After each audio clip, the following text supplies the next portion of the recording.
Oh, it looks like chat on my laptop wasn't working. What's up, Ali? How's it going, man? Where's my cursor? Oh, there.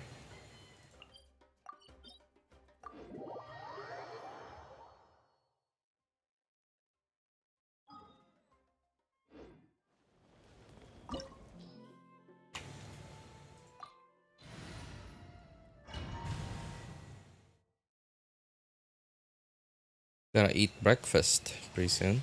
Breakfast? Yeah. Sounds real weird. This is also the wrong team. Yep.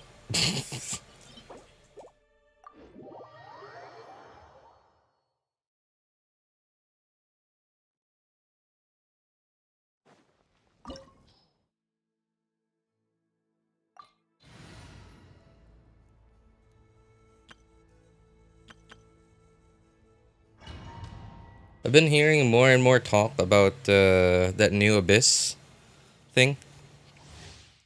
New endgame mode. It sounds like some part of it sounds exciting, but some part of it also sounds, I don't know.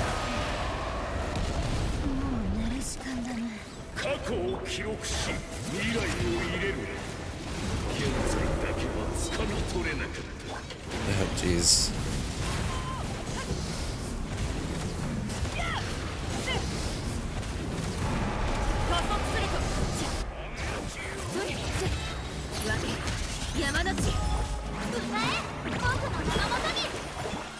What I'm concerned about though is, are there going to be rewards locked behind co-op?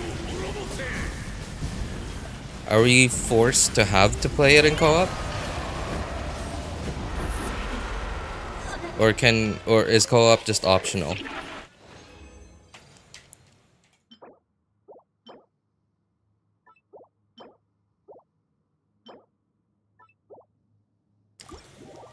Hopefully it's just optional.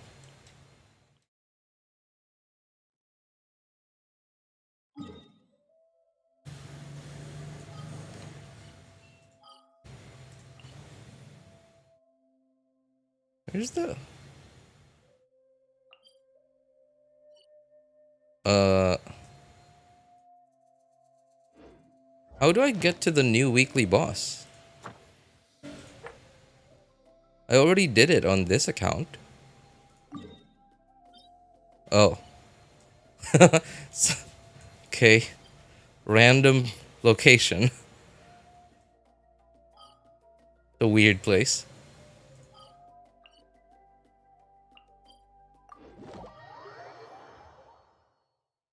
The fact that you can get all the primos through just co-op. What do you mean? What do you mean? Get all the primos through... What do you mean by just co-op? What does just co-op mean?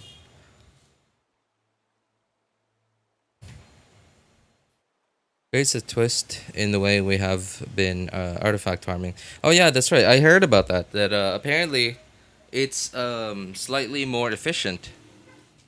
It's a slightly more efficient way to farm artifacts. That's what I heard. But it's only like limited. It's like time limited or something. I don't know. Details aren't there yet.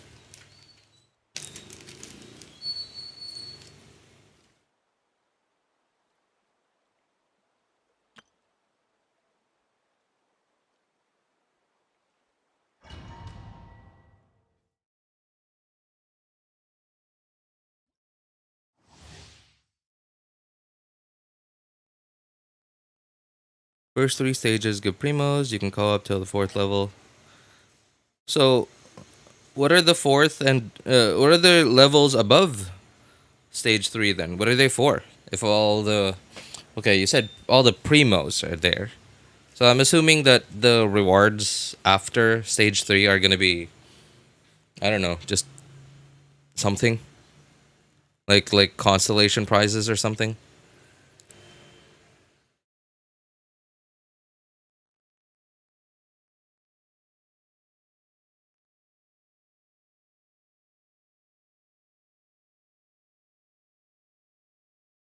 You can also just solo. Oh, good. Good.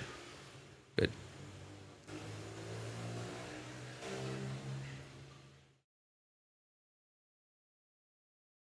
Yeah, that was what I was worried about. I was worried about it being mandatory co-op.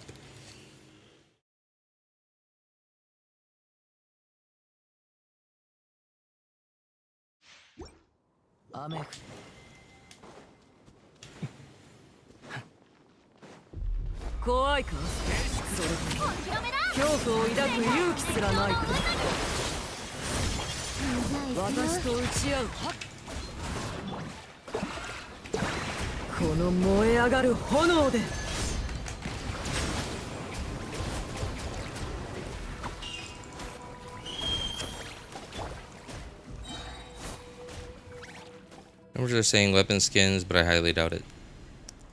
I wouldn't mind that. Yeah, honestly I wouldn't mind that. That sounds like that like skins, like so weapon skins, character skins, whatever, right? Like aesthetic stuff that no one can get but the best players, right? Like I don't know,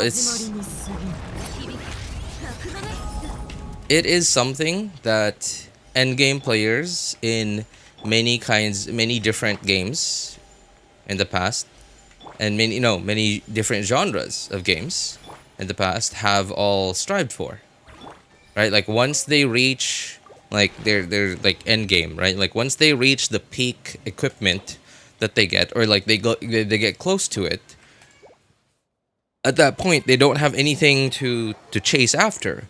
So what they do is they want their characters to look cooler. They want people to know that they are in end game,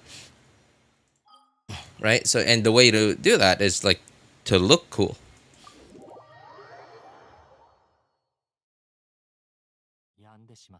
Oh, this is the. Oh, this is cool. This is cool. This is the. They made this thing permanent. We saw this thing in a summer event in the past. We've been here before. I think it was not last summer, because not last summer was. Oh man, I'm getting my summer events interchanged. Oh no. Last summer was the toy place thing with all the different video game references. Simulanka, that's what it's called.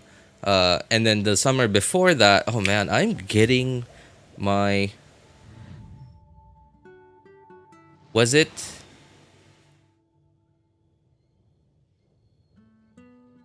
I think it was oh, the place with the oceanids. Because I think that was before Fontaine. I could be wrong.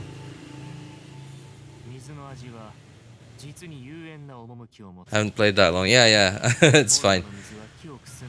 And I think, oh my god, I think this was like 3 summers ago. We saw this place. There was like a record. Oh, it's here. It's here. This is how we used to talk to Alice multiple summers ago. Oh man, was it the first? Oh no, wait a moment. I think it was the first summer event. If not the first, then maybe the second.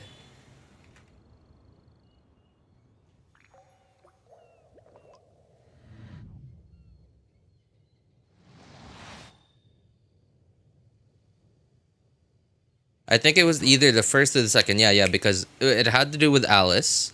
And I don't remember if the first one had something to do with Alice, but I'm pretty sure the second one had something to do with Alice.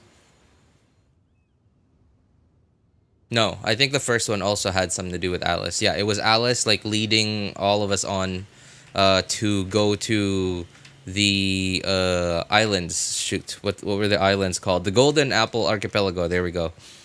Man. Oh man, that was a magical time. Magical time in Genshin, where like everything felt like everything made you go, oh, what is this? This is crazy. Like everything made you go like that. It was, man. Hey, what's up, Ryan? How's it going, man? Oh man, sorry, man. I'm just reminiscing those good old magical days. You know, I still don't have any idea what team I want to use against this guy.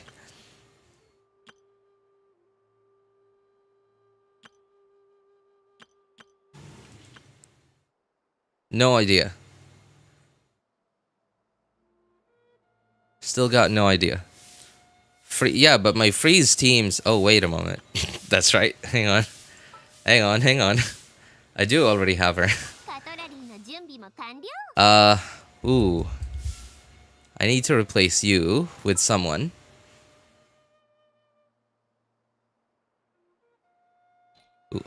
Who would I do that with? Uh, I guess I'm going for a support Ganyu here.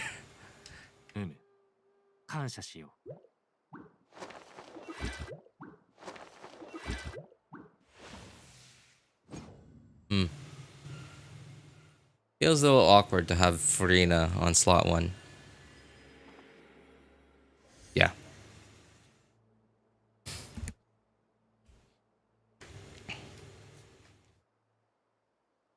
Freeze the way. Support Ayaka.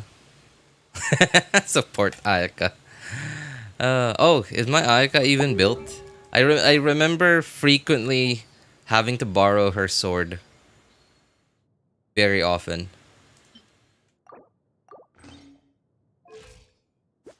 Yeah, but I do remember that I hardly ever, none of my characters hardly ever need any of her stuff. Artifacts. So yeah, okay, we're good, we're good. Isn't that Ayato's signature? Don't ask, man. Come on. Just don't ask. Just don't ask why I have it.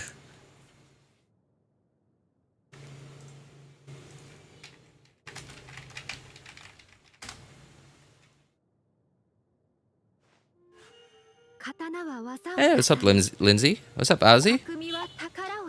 Yeah, still not impressed by Skirk. Hey, you know what? You might not be impressed by what she does. Now I hate her animations. I hate how she looks like a mix between Arlecchino and Kokomi. I don't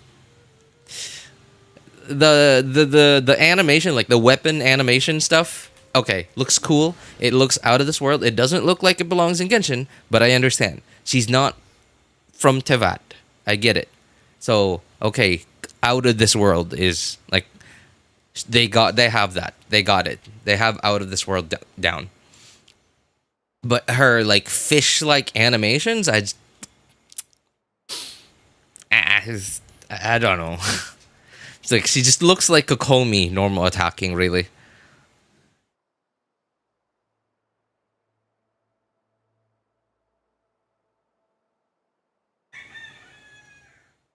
I played Ayat on my friend's account. Absolutely goody. I'm assuming it was good. Good character with long burst animation. Ayaka has lore? Lore? What lore? Well, I mean, all of them have, right? All of them have their own character stories. So yeah, they have some sort of lore. Everyone does.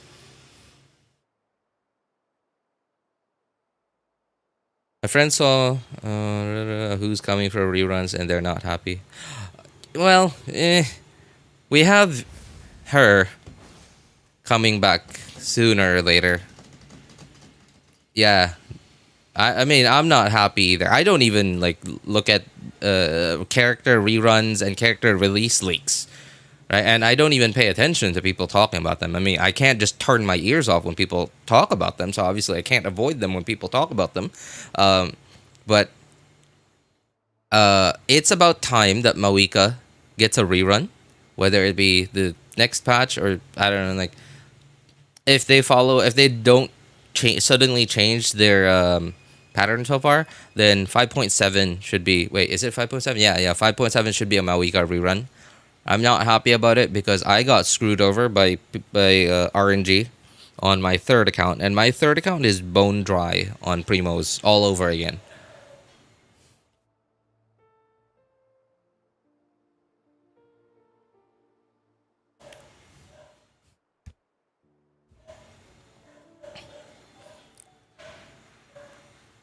One scene in the water.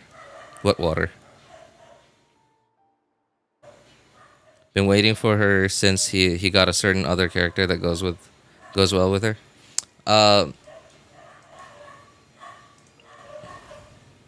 Yansan, you mean? Hey, what's up, Luap? How's it going, man?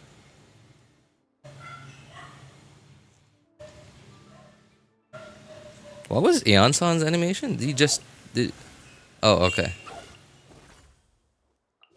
I love that there's like some.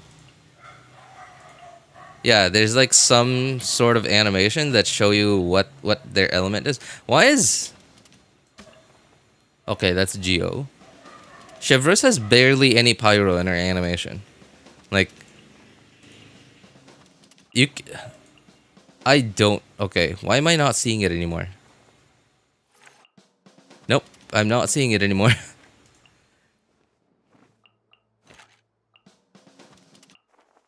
Why is Geo? Oh no, I see the pyro thing. Okay. Oh man, honestly, I'm kind of not sure like who I should be using here. Ayakami? Okay, you know what? Whatever. All right, whatever. We're going with it. I don't have a healer though. Well, yeah, I guess Escoffier is a healer. Ah, man. Okay, I guess I'll take these two ladies out off the bench. This is that's a good excuse to get these two ladies off the bench. One of the 5 stars that's said to be rerunning has been waiting for a 5-star. He also wants to get Skirk, so he's in a dilemma. Also, he wants to get Skirk. Who would that be?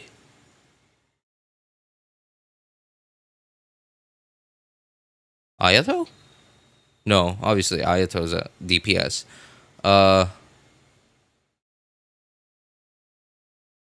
can't think of anyone.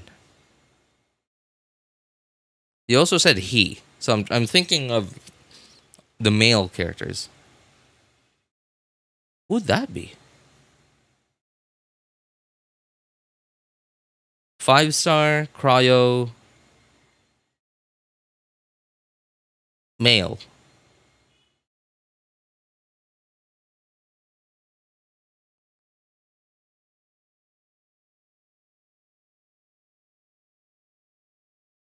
No, cryo / hydro. Sorry. Ayato's the only guy I could think of. Who quote unquote wants to get Skirk? Oh, I'm assuming you're saying your friend is the he.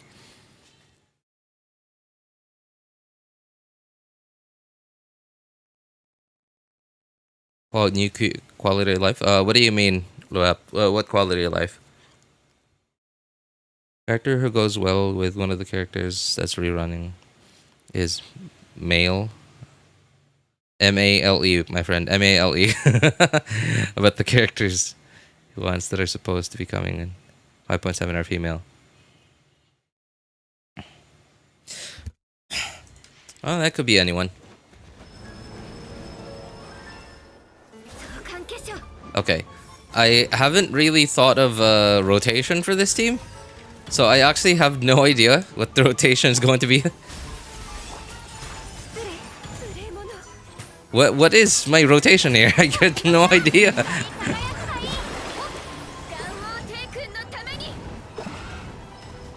What the?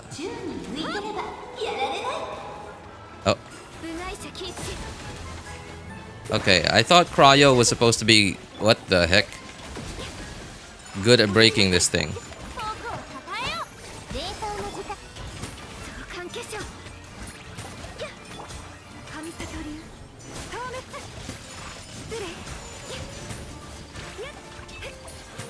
Okay. You're down? Uh-oh. Uh-oh. 8 HP!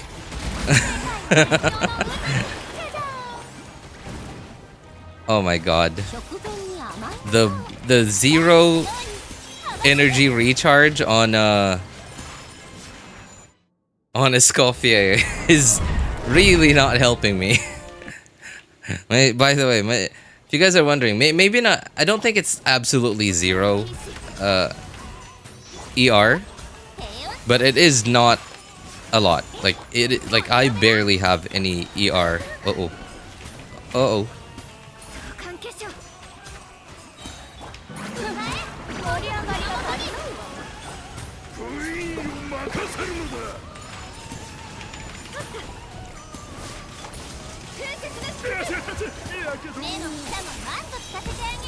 I'm just spamming buttons at this point.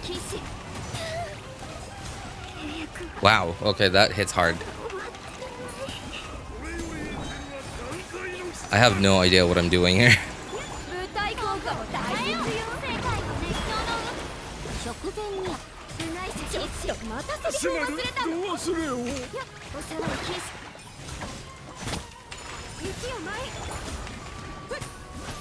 Uh-oh.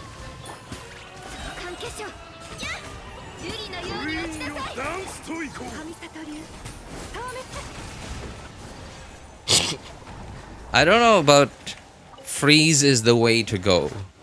One of you guys earlier said earlier, freeze is the way to go. This is the second time I've brought a cryo character to this fight. And it really doesn't feel any more different than if I just brought my my Nivellette team. Like, how is freeze, quote unquote, the way to go in that fight?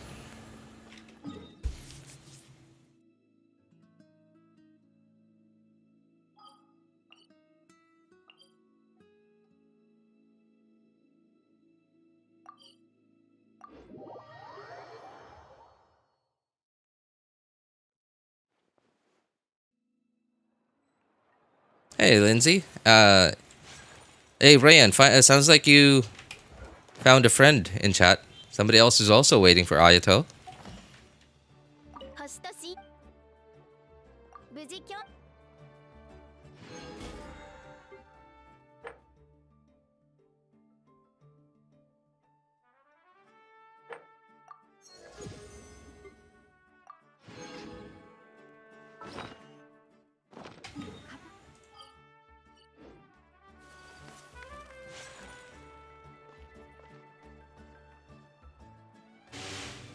Oh, okay. Hang on. So I just remembered, by the way. So I'm on my first account here, and when I got Escoffier, I was so confused, as to what weapon I was gonna give my Escoffier. Obviously, I could go Favonius Lance. That's never really a wrong thing to do. I could also just go with Missive Windspear. I could also, I guess, go with Skyward Spine or just Homa. I really didn't want to take Homa away from my Zhongli. I know I've hardly used Zhongli in quite a while now, but Homa on Zhongli and Zhongli with his really cool burst animation actually doing good damage was always it's been this, I don't know, it's like a dream come true for me. It's been a dream come true for me. I just didn't want to take it away from Zhongli. So I was so, I don't know, torn up about what weapon I wanted to give Escoffier, especially because I do not have enough Fav Lances to go for everyone, to go around for all the characters that need Fav Lances. And I was like, okay, I guess I'll just go with Missive Windspear then. Alright, screw it. And then what I didn't do is I didn't scroll down.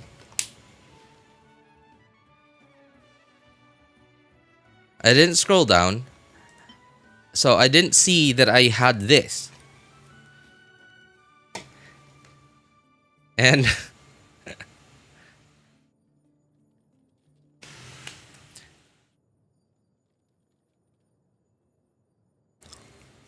I'd completely forgotten that I have one copy of Deathmatch.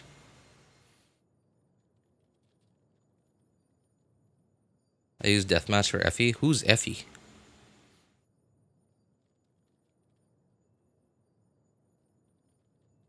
Is that Arle with Zhao's signature weapon? Yes, it is. Yes, it is. The Jade Wing Spear is one of Arlecchino's best in slot weapons. Escoffier. Oh, Effie. Okay.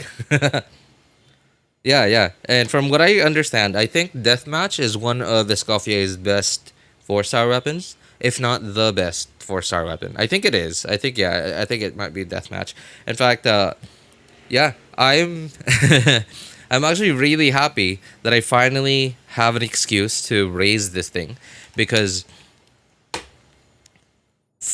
almost 5 years ago I got this thing and I don't remember why I got deathmatch. All I remember is that when I because okay, I overall I've bought I'm on my first account by the way. This is a Welkin only account now, but I did buy the battle pass a couple of times. And that's why a total of 5 times actually. And because like this was like me from the very beginning of the game, I had no idea what I was doing. At the time, the only 5-star I had was Kiching.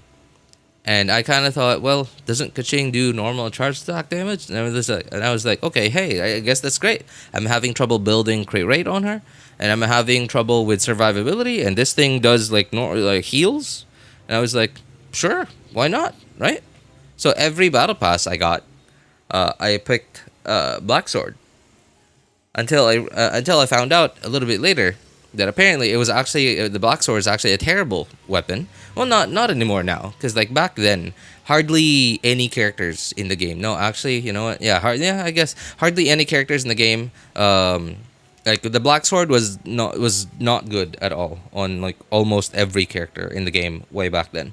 Nowadays, there are a couple of characters that the Black Sword is actually good on, so it's not as useless as it used to be. But I learned that the best battle pass weapons at the time were Serpent Spine and Deathmatch.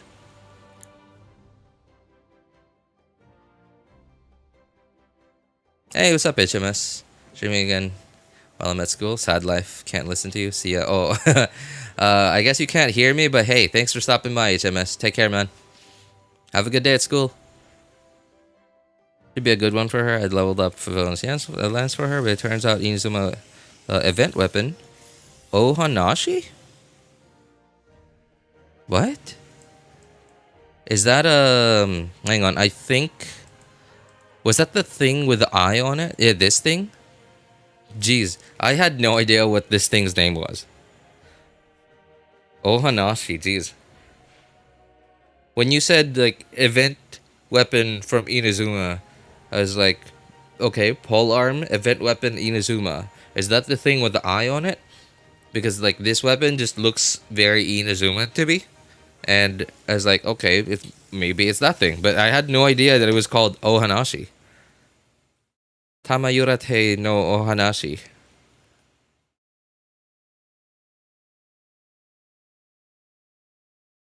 I couldn't recall his full name. Dude, I couldn't even recall. The only thing I might be able to recall, even if I did learn this thing's name at one point, the only thing I'd ever be able to recall would be no. Just the thing in the middle, no. That's it.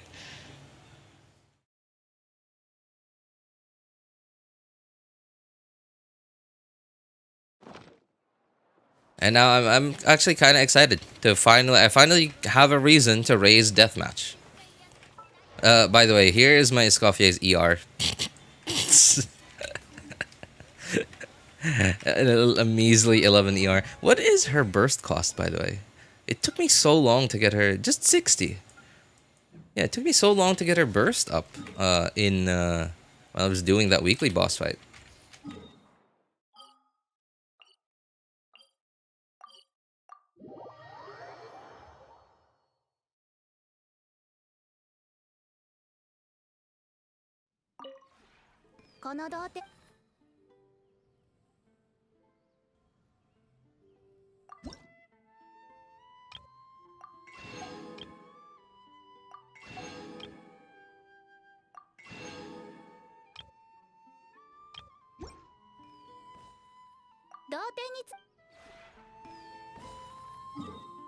Mm, okay. I guess that's it. Let me see. 14. Yeah. Yeah, okay. We're good. Alright, second account.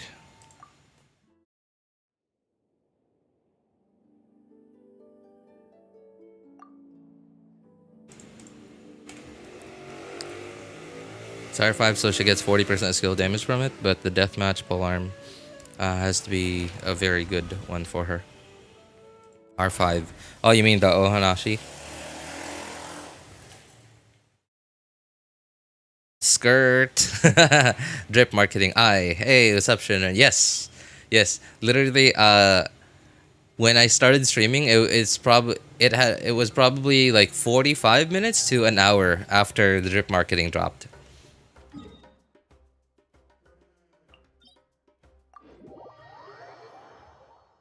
She is a little bit of like reactions from the community about Skirk have been not overwhelmingly positive. And it makes me sad that a character that I've been looking forward to so much for so long is getting the reactions that she's getting now. And obviously reactions are due to how she actually is, or at least like how she actually is shaping up to be. Right? So that's the reactions are not just for no reason, right? But I'm just sad that she is the way that I'm sad that she's getting the reactions that she's getting because she is the way that she is.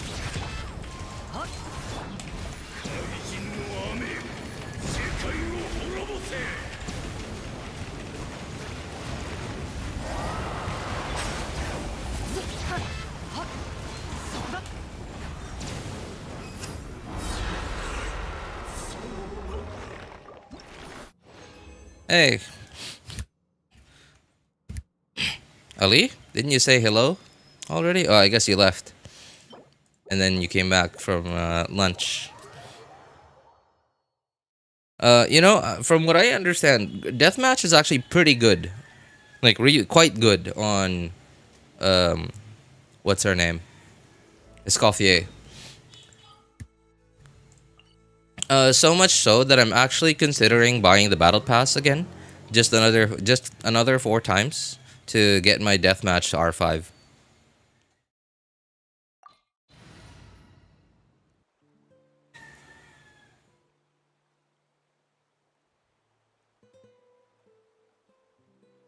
I'm considering it. I'm not sure about it just yet, though.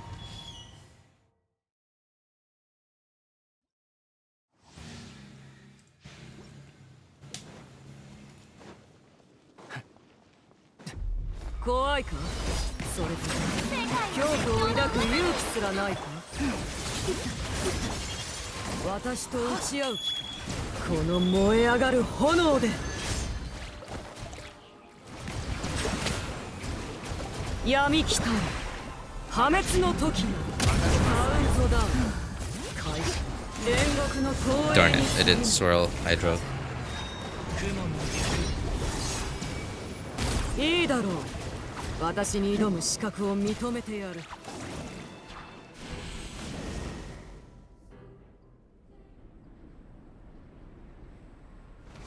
This boss is tough for me. You finished him off quickly. Oh, James. Okay. James, your name doesn't sound familiar to me. So I'm guessing this is your first time here.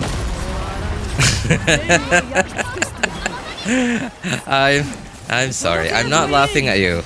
I'm laughing at the irony that you think I finished the boss off quickly. Now, granted, that was, pretty quick.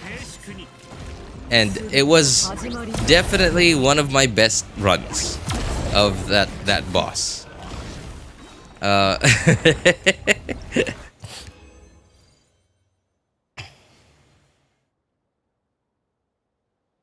So, anyway, I am laughing because that weekly boss is... Like, I hate that weekly boss as much as I hate Genshin's artifact RNG system.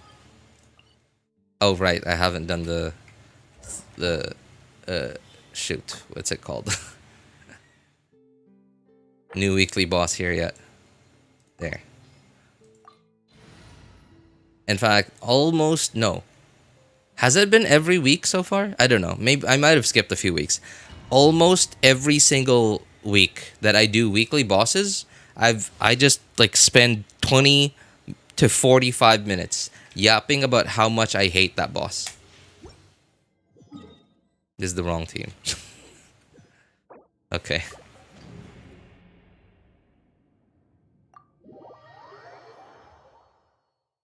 I just so happen to, I guess, not have cringe runs against that weekly boss today that you haven't heard me yap about it yet. So, yeah. I just got lucky there.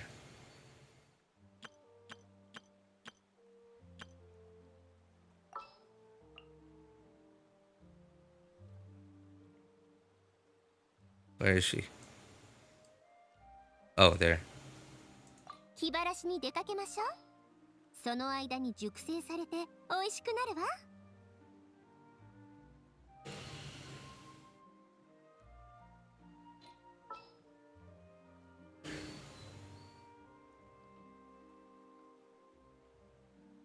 Okay. I guess I can't do anything about it. 水辺を歩こう。There.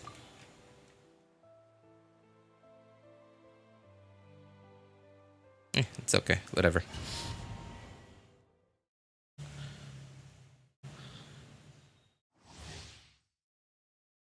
But she's Mawika. She's Mawika levels in her best team, but some conditions render her handicapped. She'll uncomfy. She'll be uncomfy to play in Imaginarium Theater.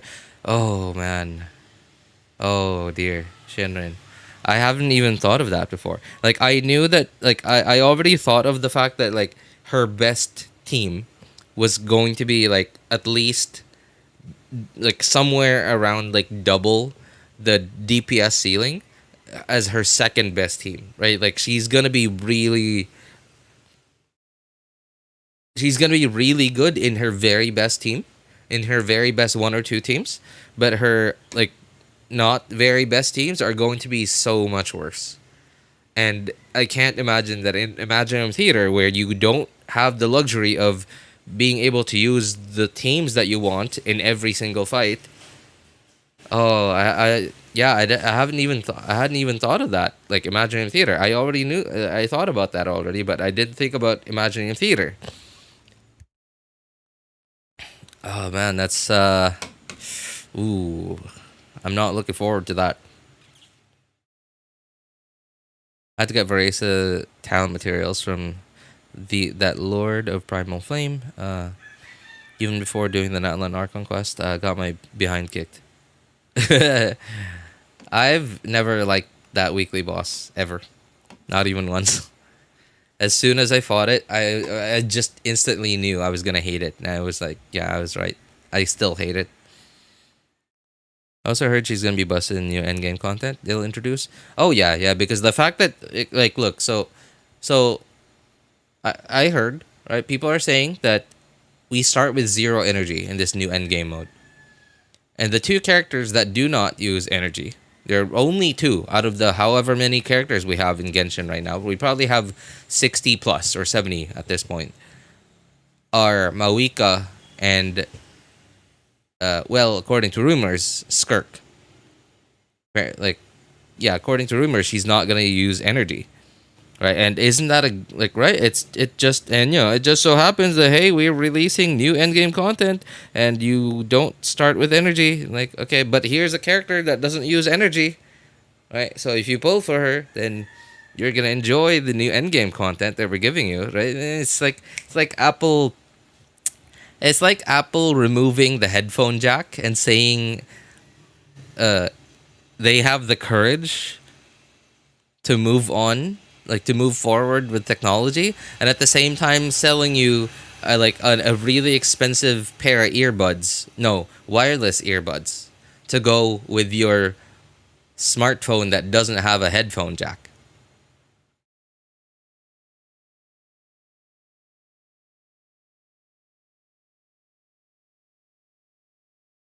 Creating a problem and selling you the solution.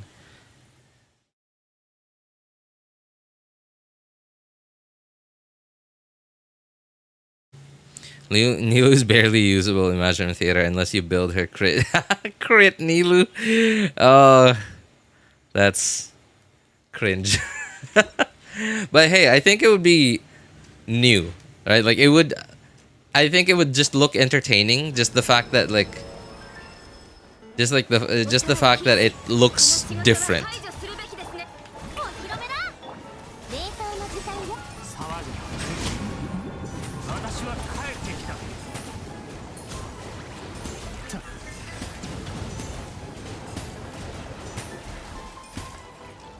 Okay, I think the thing didn't hit. 静粛に。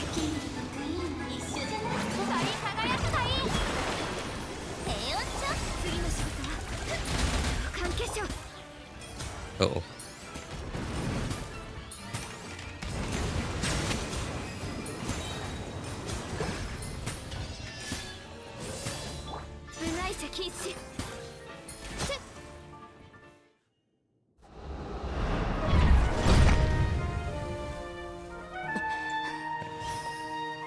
I don't think I could skip this. Oh, I can. Okay. I thought I couldn't skip it just because I hadn't done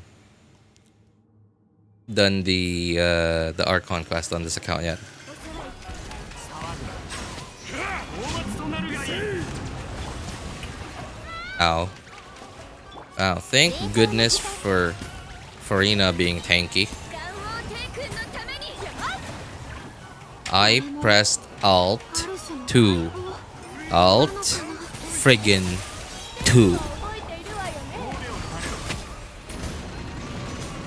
And Hoyo just gives us these enemies that are constantly jumping around so that when we use our skills, we don't hit them. Brilliant. Just brilliant. Don't you just love creative game design? Where the heck's the queen? 私は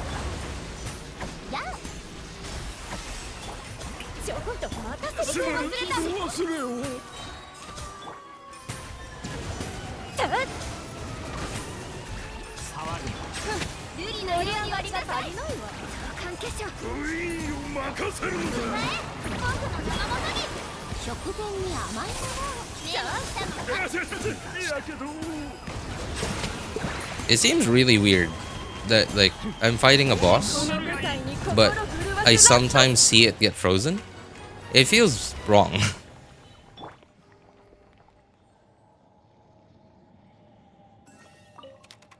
Ah, brilliant.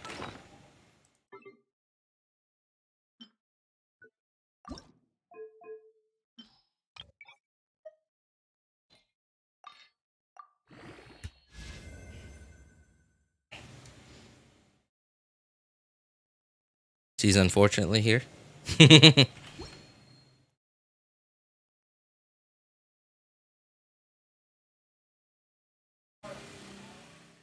Can you say what up, my dudes? What? Okay, why? What up, my dudes? Yeah, the hey dude, hey bro mannerism. Hey dude. Oh, the you mean like Ifa? That's Ifa's thing, right? Your inoptimal rotation makes me want to pull my eyeballs out. Because Ifa talks like you. Really? I should ask Hoyo to pay royalties then.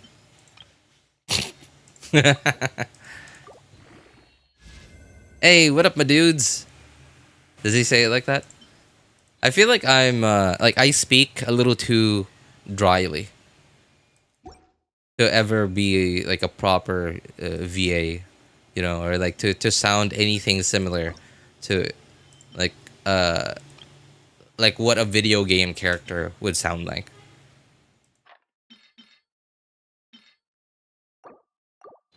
I just don't know how to sound energetic.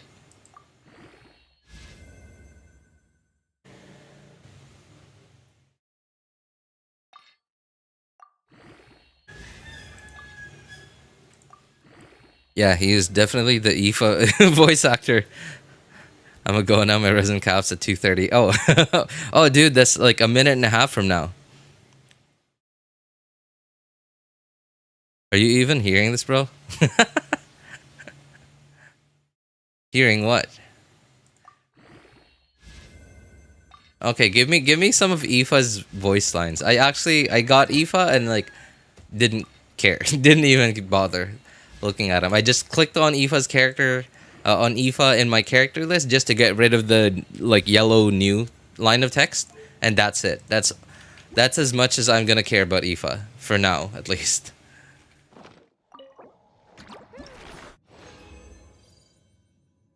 I got Aoife C4. Is he good though? I have him level 40. Only use him for exploration.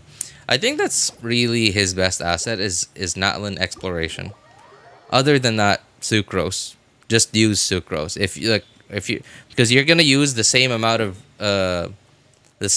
of resin and like other materials to level up Aoife as you would sucrose, because obviously they're both 4 stars, right? So like why use the same amount of resources on an inferior character? Just use sucrose.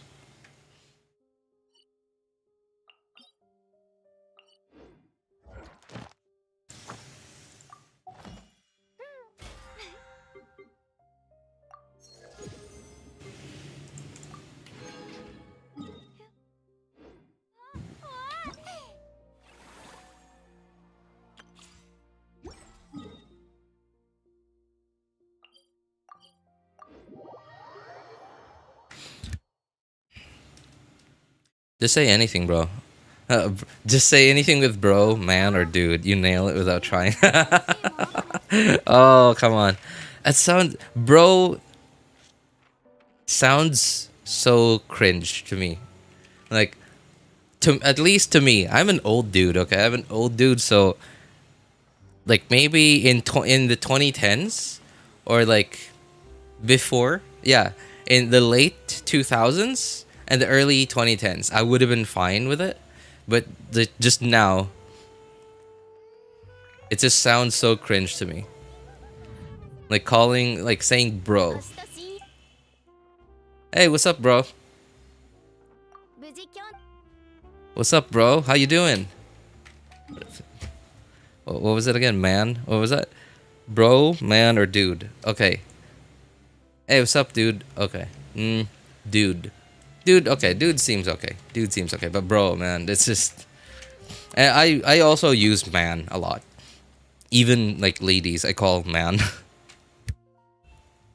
Okay, bro. I'm so unlucky. I've pulled 80 times. Only one Aoife and one Ororon.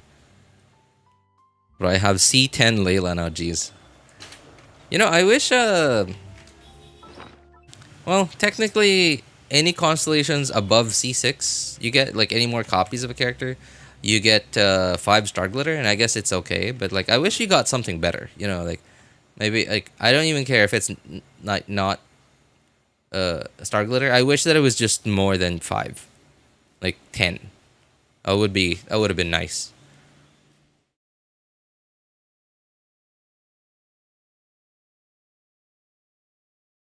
Your constellations get leaked?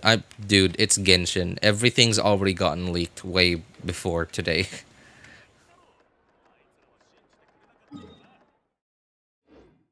I'm just hanging out here thinking like what I'm missing. I feel like I'm missing something. What am I missing?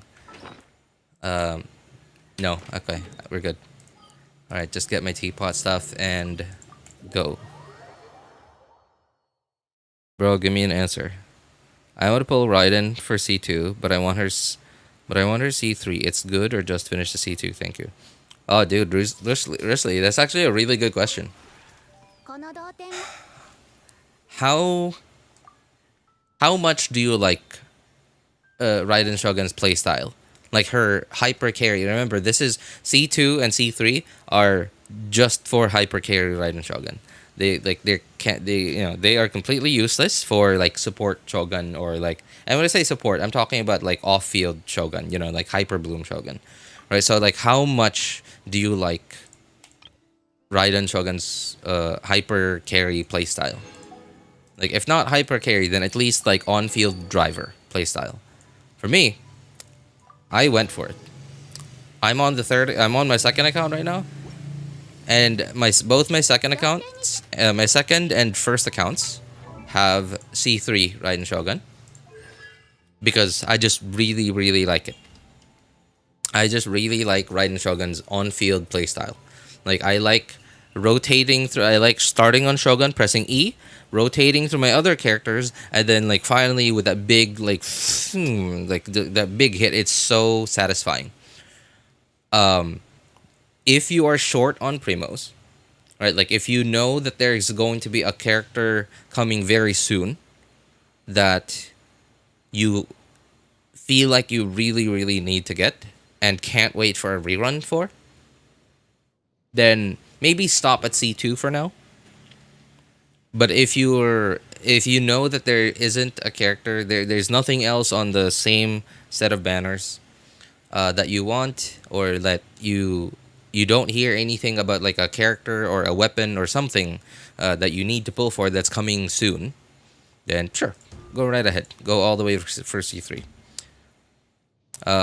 As for the damage difference, I wish I could give you an answer for that. I'm just not a Genshin math guy. I would like there's like Raiden Shogun's a pretty old character, right? So there is plenty of math out there just on the internet. So I just like if you want to see the difference between C2 and C3 Raiden Shogun, I recommend you just go look it up. All I know is that it's not in an insignificant amount of difference, but it's also not like a lot. Yeah, it's not little, but it's also not a lot. The difference between C2 C3. Yeah, I just went with all the way with for C3 because I was like, okay, well, this C2 is just one more copy, so I might as well. 彼女らとは良い関係を築くといい。決して傷つけたりしないように。 How's S coffee? I've barely used her. In fact, like today has been the first time I've used her. I've had her for a couple of days now, and I haven't used her at all until today. Hey, what's up, Siri? How you doing, bro? That's so cringe. I'm just gonna stick to dude or man.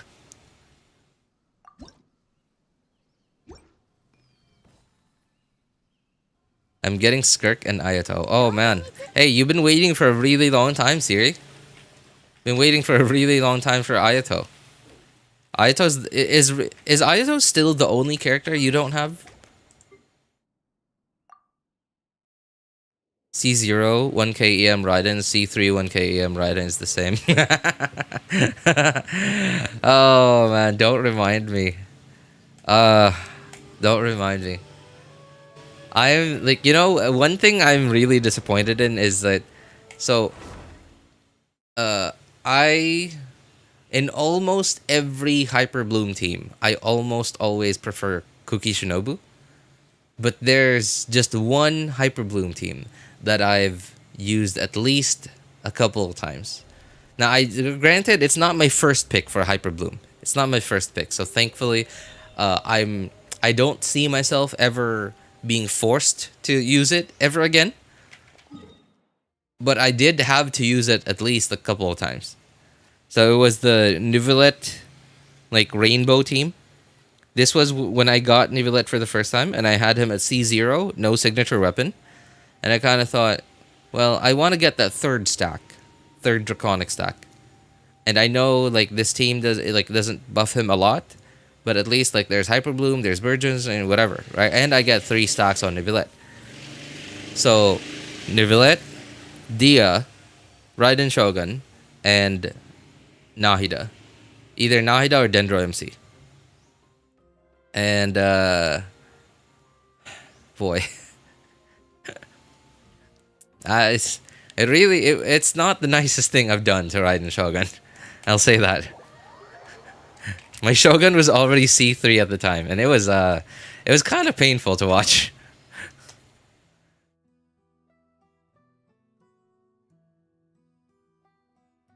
Aika finally gonna have a brother. I'm going for a walk now, actually. Oh, really? Oh, okay. Hey, you know, it's actually kind of surprising to see you here in chat, Siri. You know, that you're not at work and like just on a break or something. Actually, kind of surprised to hear that. Like, you're almost always at work.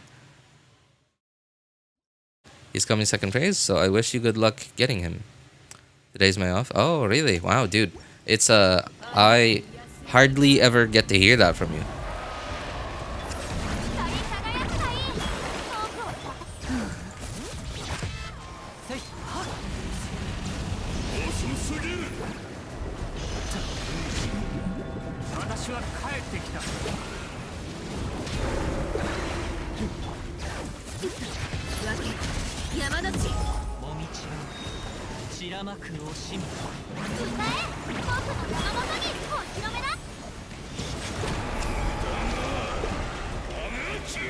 Oh, this is cringe. I don't have any orbs to absorb.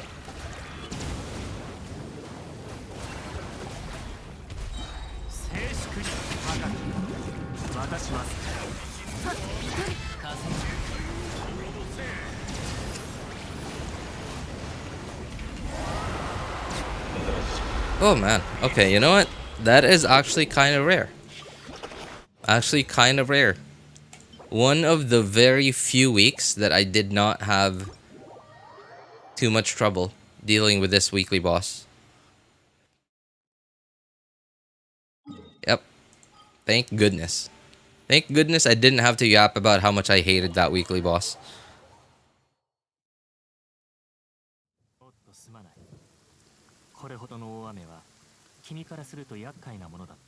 I will be at Seaside later. Hey Siri. You're making me kind of jealous, man. The fact that you can just go out on a walk and like just hang out outside on your day off. I guess that you are reminding me of how much of a degenerate I am. It's just sorry. It's just not something that I would ever do.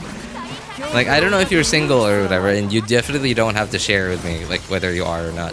But like, if I was single and, like, living on my own, and it was my day off, you would, like, the sun wouldn't see me.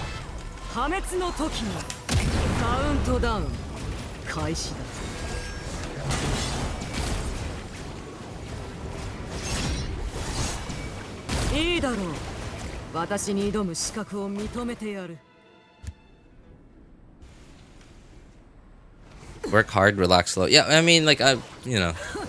Well, the thing is, like, my line of work right now, it's just, I guess, like, I'm blessed and it's a blessing and a curse at the same time. Because, like, the fact that I work from home. Like, if I took a day off, I'd be like, well, I'm still at home. So, you know, my computer's right there. So, I might as well be working now. So, I decide to schedule my work for myself, even on what could be my day off. And I'm like, okay, I guess this is fine. And at some point, well, I still have this free time. And instead of, like, doing nothing, I could be still working and make X amount more money. And I'm like, okay, sure, schedule more work. And then at some point, I end up with no days off.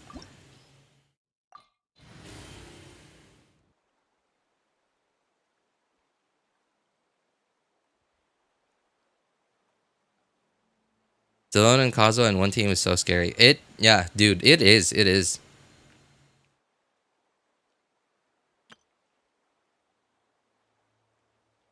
Oh yeah, that's right, freeze.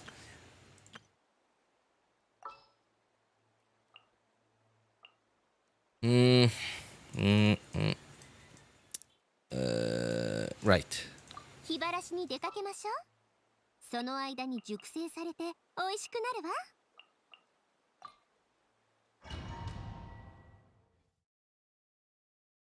Just use some free time to see nature. Yeah, and you know, like, so you telling me that you're doing that is reminding me, like, what kind of a degenerate I am, because it is just not something that I would ever consider doing. Unless if I was forced to.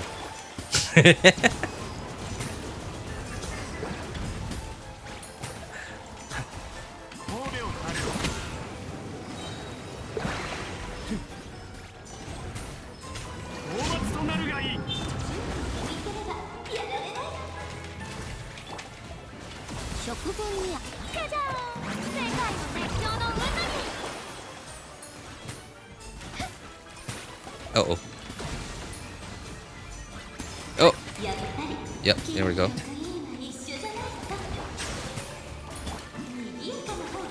Oh, I didn't, burst. Oh, God!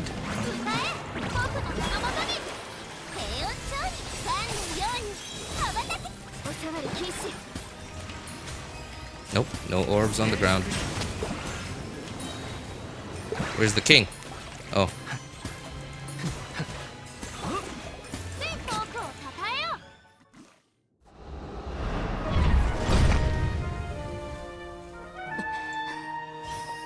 Come here's Lona build? Sure. There's really, like, I don't know. Is there a wrong way to build Zelona? I don't think so. Like, just that. Oh, I guess, Oh, wait, why? Why am I not on a... Okay, because I don't have a healing circlet. That's right. Okay, yeah. So, if I had a healing circlet, I would be on a healing circlet. But I don't, so I'm not.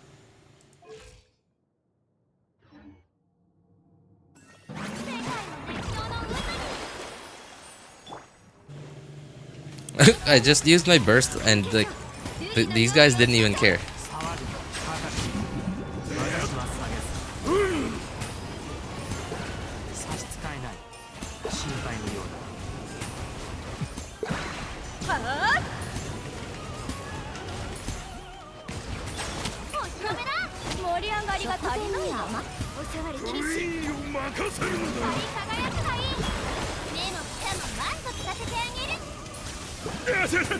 やけど You know, I love the way this boss is designed.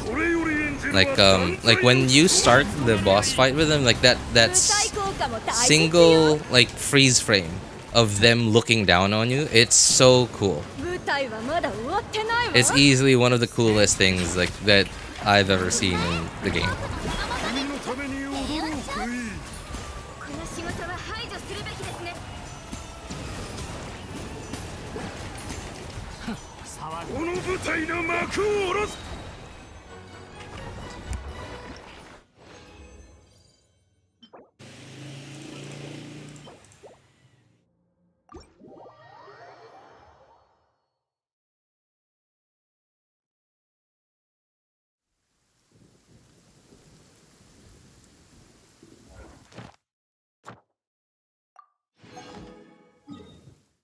So much crit damage. The crit damage doesn't really matter for Zelona. She doesn't do any damage. Who's your favorite character? It depends, Anik. What kind of favorite character do you mean? Favorite design-wise, character-wise, or like playstyle-wise, combat? Like what do you mean? What kind of favorite do you mean?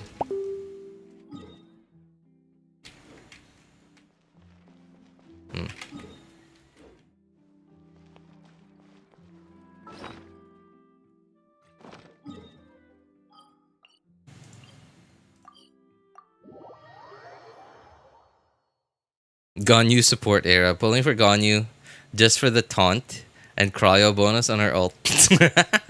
Then equip her with Noblesse. You're right. Yeah, okay. No. Oh no. I don't think I could do my Ganyu dirty like that, man. Yeah, I don't think I would want to. I don't think I would want to. I would rather suffer the slightly lower damage having no Noblesse user on the team. Than to like build my Ganyu just purely for support. Ganyu is my Ganyu, so yeah. But hey, I finally have a team that I could use her in. I could finally use her. At least I don't know for now.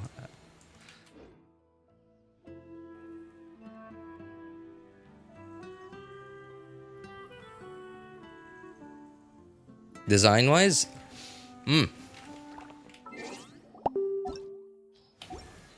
Oh, what is this?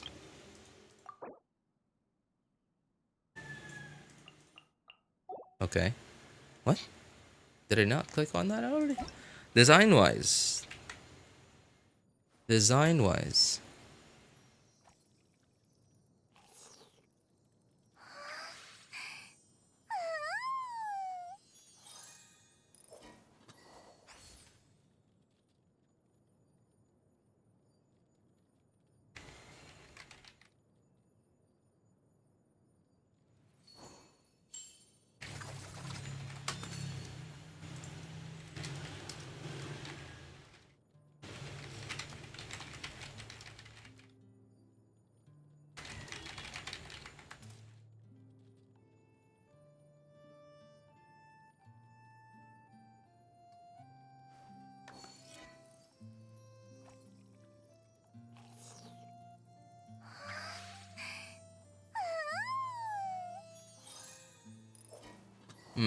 Design wise. Like the first character that comes to mind for me is like it's almost always Yamiko.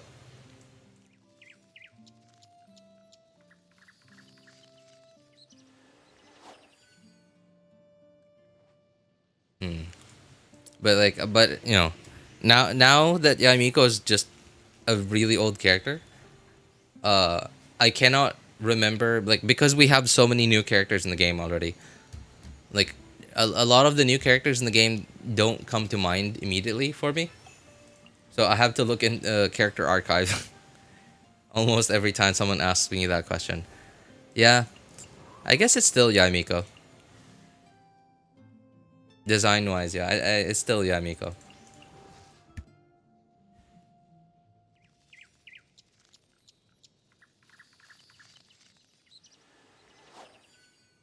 How much do her frost-like arrows do in the freeze team with Shinha, Farina, and Escoffier? Oh man, don't ask me that question. You just reminded me that I don't have Shinha. You just reminded me that the one the one the once every few years time that Shinha is available in the game, right? Because like Shinha's only been available in the game, like now, like right, May as of May 2025, Shinha has only been available in the game a total of 3 times. Her initial release, her one and only rerun, and like her being on the Liwe, yeah, Liwe, what's it called? Banner something. Chronicled banner. Chronicle Wish banner. And I had no choice but to skip her on the Chronicled banner. Despite having her skin. I have her aesthetic skin, but I don't have her. 彼女らとは良い関係を築くといい。決して傷つけたりしないように。Dia is the best for me. Oh yeah. Oh, that's right. That's right. There's also Dia. Okay. You know what? Oh man, that's a tough choice for me right there. Yeah, I have been praising Dia for a long time now. Like ever since Dia's character design was unveiled, like from her what's it called? Drip marketing. Like my opinion of her has not changed at all. Okay, I forgot about Dia. Oh man, that's a tough choice now. 自身の仕事の価値とフォンテーヌの人々がなすことの意義を認めている。自分の責任を。Oh man, I'm gonna have to go with Dia now. Now that I remember Dia, yep, definitely gonna have to go for Dia. Playstyle? Oh man, I have quite a few choices for playstyle. Quite a few choices. I like Hu Tao's playstyle. Like there are a couple. So Hu Tao, Ganyu,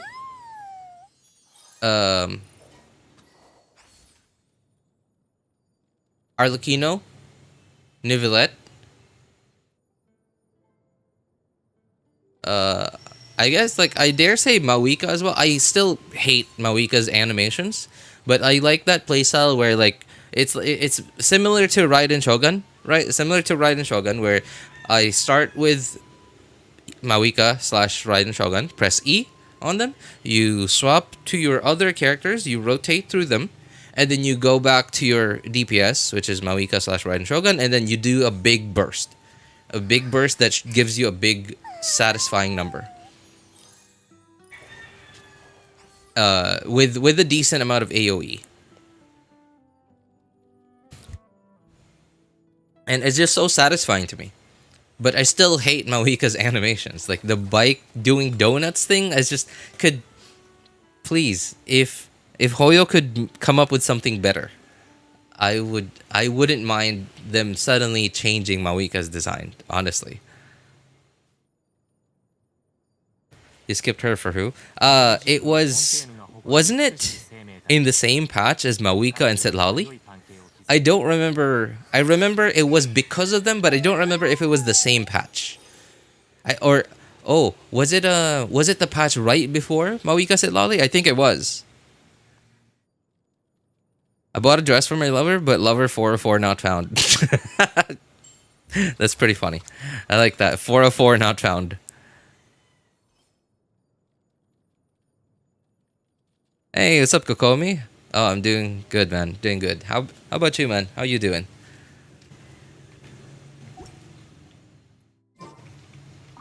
Did I get my teapot stuff already? I think I did. Pretty sure I did, yep. Imagine then realizing a support that absurdly buffs elemental burst damage. You're talking about Raiden Shogun? Finally getting Kokomi. Yeah. Hey, how long has it been since Kokomi's... I don't remember even. When did we last see Kokomi in the game? I mean, not story-wise, but like on a banner. Obviously, this is gonna be Kokomi's first time on A Chronicled Wish. So the last time Kokomi was here was during one of her reruns. 3.8? Oh my god. And here we are, version 5X. Like, no, not even the beginning of 5.x. We're like at the end of 5.x. 3.8, jeez. So like, what's that? Almost 2 years? I guess I get it. Like Kokomi, I like financially. If I was if I was the guy that decided reruns, right? Like if I was the guy that decided reruns, and I was also like an executive. If I was a Hoyo executive, I wouldn't rerun Kokomi very often.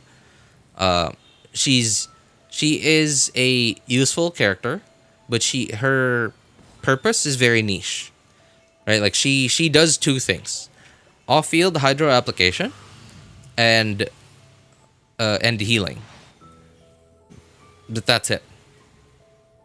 Because hardly anyone likes using her as a DPS, right? Plus the fact that you probably need constellations on her, and her signature weapon to make her into a good on-field DPS. And I can certainly imagine like a handful of people out there being that kind of person, right? Like who has like a DPS Kokomi, has some constellations on her and her signature weapon, sure, right? But like the one or two people pulling for that versus the 9,999,999 other players who aren't, it's an easy choice.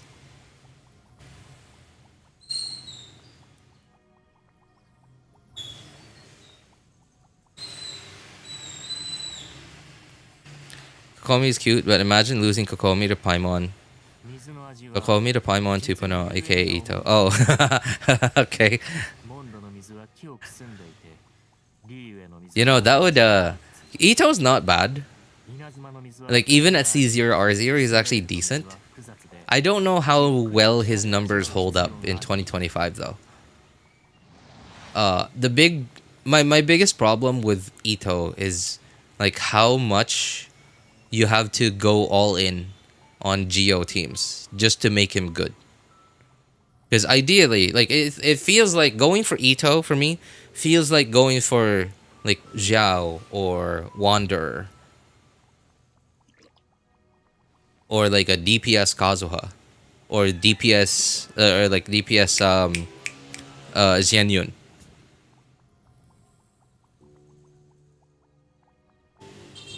Right, like where like going for an Animo DPS, I feel like C6 Faruzan is mandatory.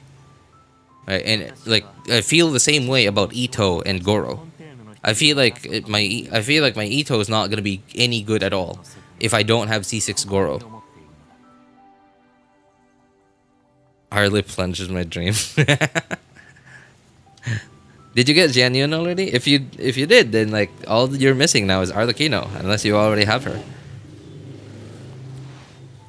Skirk needs Escoffier because I think I can only pull one, so I might as well go Kazuha. Dendro boy, Al-Haytham. When will you be back? Oh, Al-Haytham. It's gonna be a while, I think. when was Al Haytham's? No, it's been a while, but I don't think it's been long enough for like a full cycle. And by cycle, I mean like them cycling through a lot of their most popular 5 stars.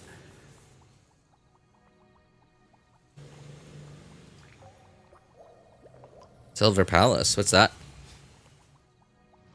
Spider Skirk. Spider Skirk. He's a Escoffier, but not entirely. Shenhe can go with Skirk.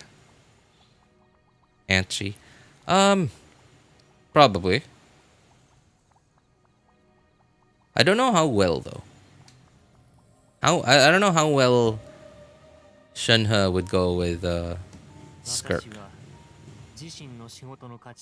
From what I've seen, Skirk seems to do a lot of hits.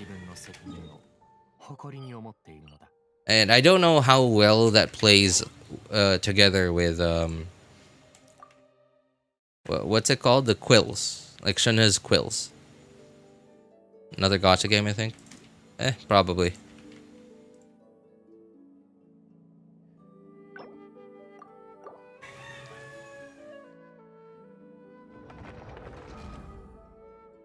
I'm saving for Skirk, her weapon, because Mawika weapon is gonna be there too. Oh man, you're making me feel bad, man. Oh my god. Oh, jeez, there we go. Someone finally said it. Someone finally said it. Mawika rerun with Skirk.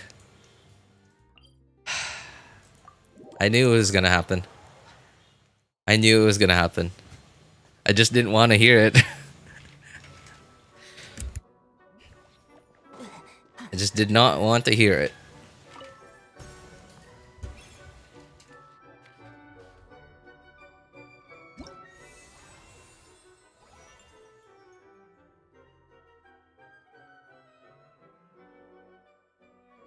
I have her C1, but not her weapon. Oh, that's fascinating. I think most people went for her signature weapon before C1.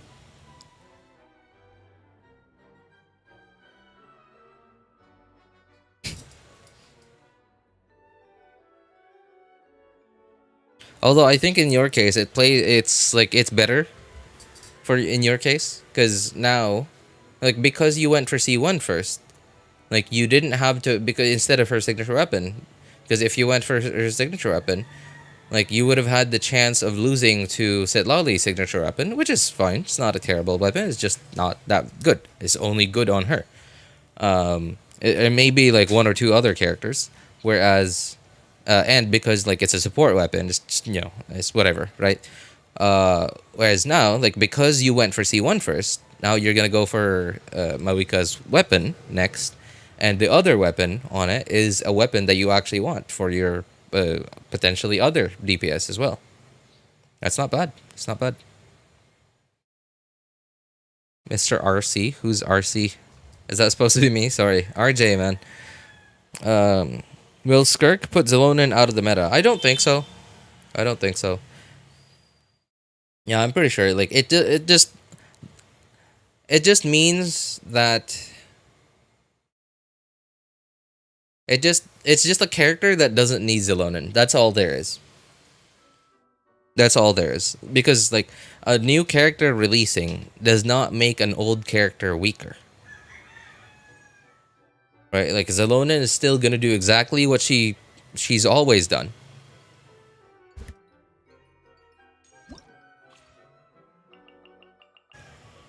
Hydro Cryo Geo. I'm confused. Like other characters. So it says, oh, Geo. Oh, is Hu Tao like a special guest for this season? Okay. I'm gonna guess that some people don't have Zelonin. Probably would like to borrow that. Some people probably don't have you just yet. Oh, people are gonna want to borrow this thing. By the way, I'm on my friend's account. If you've noticed, there are a couple of C6 5-stars here. My friend's a bit of a whale. Probably don't have you. Definitely people want to borrow you. Oh, you too, C2. This thing too. And yeah, I guess that's it. Dolphin, not for whale. Yeah, yeah. He has a few other C6s though. Like Kazuha, Ayaka, Nahida. Yeah, I don't know. I don't know what the gap is between a whale and a dolphin, honestly. He doesn't have any R5 weapons though. So, there's that.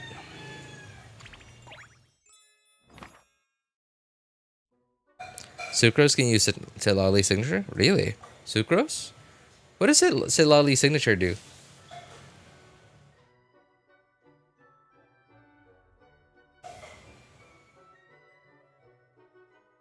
So to make people buy Skirk, they won't nerf their other characters. No, they don't have to.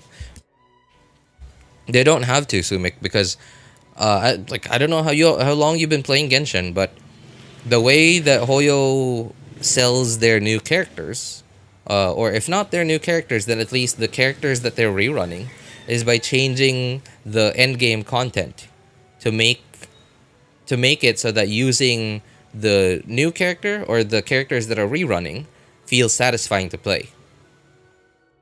Like they changed the enemy lineup, they changed the enemy layout. Yeah, that's what they've done. They don't have to and Hoyo has never nerfed directly nerfed characters before. Like the Abyss, yeah, the Abyss, and I don't know if you listen to hearsay. I don't know if you've heard some rumors or hearsay around going around the community, but people are saying that there's going to be a new form of endgame being released at the same time as Skirk, and people are saying, rumors say that Skirk is going to be very single target. And the fact that she's single target means she's going to have very high DPS, right? Because she's single target. Same with for example, say the same thing as like Hu Tao. How Hu Tao was like really high DPS for when she came out compared to the other DPSs at the time. The other DPSs at the time being Zhao and Ganyu, which were like very AoE oriented, and Hu Tao being a lot more single target. Had a lot higher DPS. Like she could do much bigger numbers, like to compensate for having a lack of AOE. So Skirk is probably gonna have one heck of a DPS ceiling in her best teams. And the rumors say that this new form of endgame content is going to be all single target fights. And these fights, you start with 0 energy. And rumors say that Skirk doesn't use energy. Kind of similar to Mawika. But instead of fighting spirits, Skirk uses something else.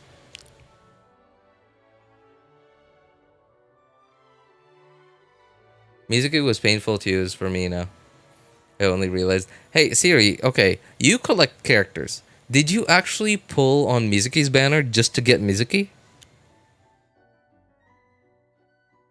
Genshin officially said about Nodcry, but not about Skirk. Okay. Officially said about Nodcry, but not about Skirk. What do you mean? Said what?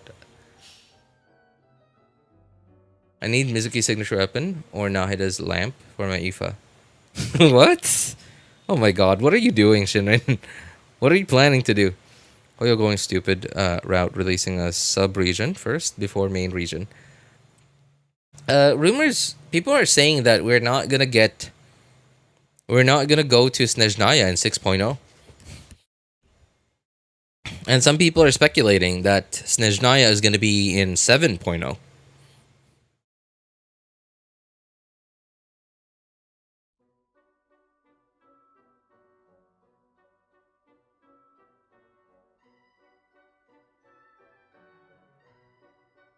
I don't think they can do that because 5.8 is a 0.8 update has always been a summer update. And if it's a summer update, that means a new. Well, it depends. It's very likely gonna be very likely gonna be a new map, right? The summer region, unless if they plan to reuse an old summer region, right? So that is a lot of work. That is a lot of work on top of them all, like, probably already working on Snezhnaya and like the many other regions that they're planning to release between now and Snezhnaya. So I don't think they'd release Nod Cry in 5.8. Which feels Skirk's really restrictive. I mean, like, what's her name? Escoffier is also very restrictive. Like, because if you're not using Hydro and characters only, then you're barely getting anything out of Escoffier. Yeah, I don't know the rest of Skirk's kit yet, right? Like, all I hear is just vague details, and like, oh, why? No, not this one. Oh wait, what is this build? Nope, not built. Not built at all.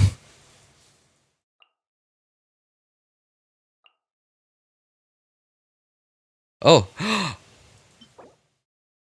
oh, okay. I thought. Oh, is this? I thought this is a new set. Okay, I was really excited for a moment because I don't build my friend's account. I don't build my friend's characters. He does that himself. So I thought this was the new set. I thought that my friend had just put like Skirk's potential set over here, and I was like, okay, oh, there's no crit rate, crit damage, and then I realized, oh, this is like something days past. This is the healing set.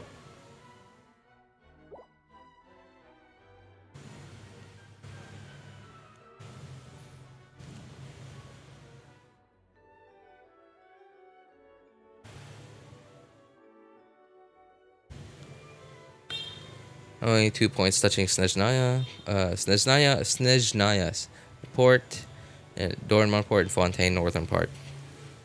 Yeah, there are a lot of parts of the map that are still missing. If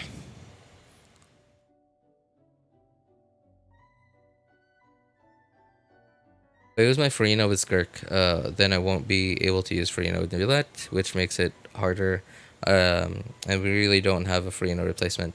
Not yet, Ayush. Not yet. I'm sure Hoyo Verse will be very happy to oblige with that. Like, dude, okay, right? When Skirk comes out, people are going to want to use Farina with her, right? And that'll leave people who really like their Nivelettes, a bit lacking. So now players will be in the situation, in the same situation that a lot of players have been, for years, right? For years, we did not have Yelan. We had Xingqiu, and we wished we had a second Xingqiu. For years, we had Bennett, and we wished we had another Bennett. And now we finally have... Shoot, what's her name? Yansan, there you go. Now, granted, Yansan doesn't seem to be as much a second Bennett as people would have wanted. But she's something. Right? She's like a Bennett for Natlan characters. No, not even Natlan characters. She's a Bennett for a very select few characters that can fulfill her requirements. But at least she's something, right? And when Skirk comes out, and even now, like we're in this situation, like we've already for some time now. Some players have been in this situation where like we wish we had two Farinas. I'm sure Hoyo knows that very well. I'm sure, very sure Hoyo knows that very well. That we want a second Farina. It's a quote unquote problem that needs a solution, right? I'm sure Hoyo will be very glad to sell us the solution. It's it's business, man.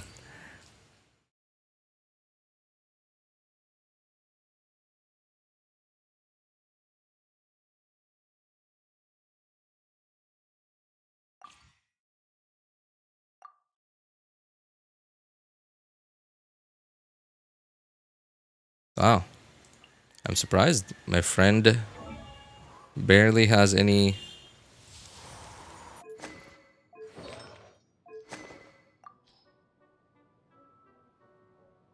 My friend barely has any cryo and hydro characters. Wait. No. If my friend has Navia,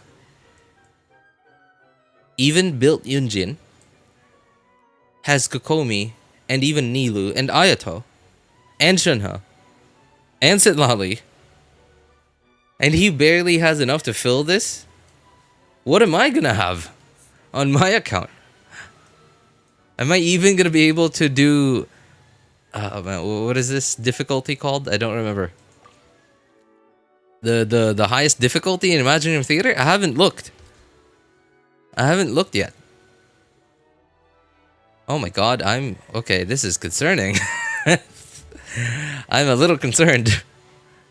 My friend has 1, 2, 3, 4, 5, 6, 7 characters that I don't have. I mean, I have Yunjin, but I haven't raised her. Right, but he has 7 characters that I don't have. And he's just barely able to fill this. So, oh my god, how am I going to do this? How am I going to even get enough characters to do highest difficulty Imaginarium?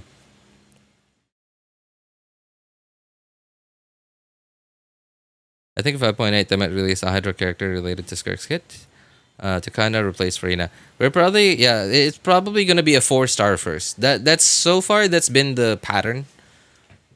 Yeah, so far that's been the pattern. Like they release a 5-star. No, they like sometimes they release the 5-star first, but most of the time they release a 4-star first. A 4-star support that has like that seems useless now, but like when like sooner or later a 5-star comes out and then like it'll just fit in, right? Like that 4-star that you thought was useless, it'll just suddenly fit in with this new 5-star, and all of a sudden you regret not pulling for that 4-star back a couple of patches before. And then once you've built that 4-star, like 1 or 2 patches later, Oyo's gonna release a 5-star version of that 4-star support that you just raised, and then you're gonna be like, "Oh, come on! Like I just raised this support." Like, oh man, and then like you're gonna be so really inclined to want to pull for that character. That so far that's been the pattern. It's not obviously not every time, right? But it's happened enough times that it's a pattern. Hey, what's up, Doyoung? Good to see you again, man. How you doing?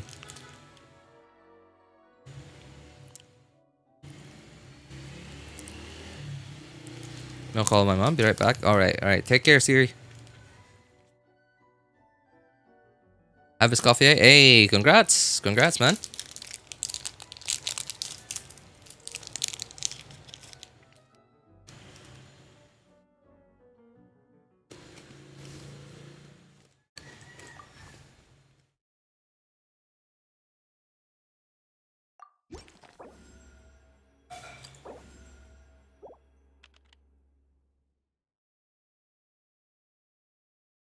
Freeze Skirk. Well, here's the thing, Doyoung. If you're using Escoffier, you're not gonna want to use Kazuha.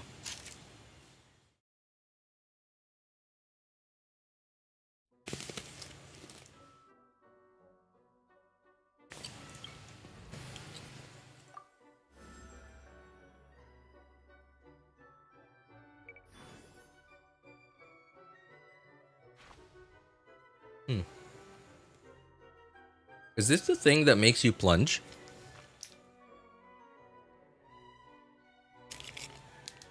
Yeah. It's the local legend.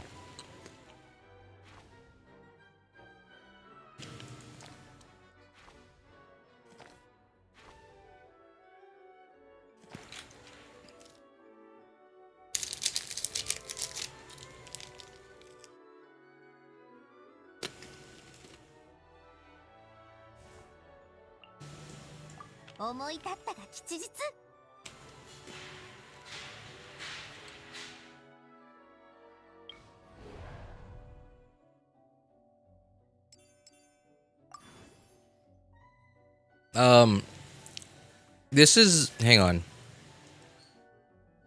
Oh shoot. Okay, I don't remember.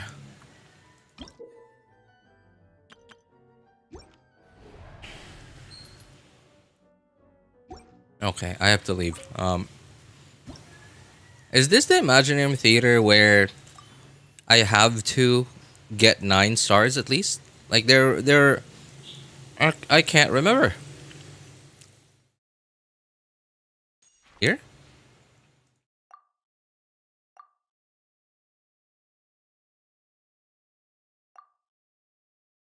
I'm getting really confused because I hear about like leaks and rumors and whatever so much. I'm not even looking them up. I just like can't avoid them.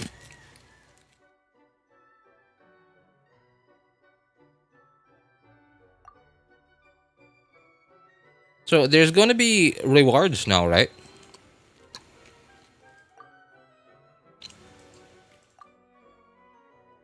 For getting 9 stars in Abyss, or sorry, in Imaginary Theater. Are those rewards already out?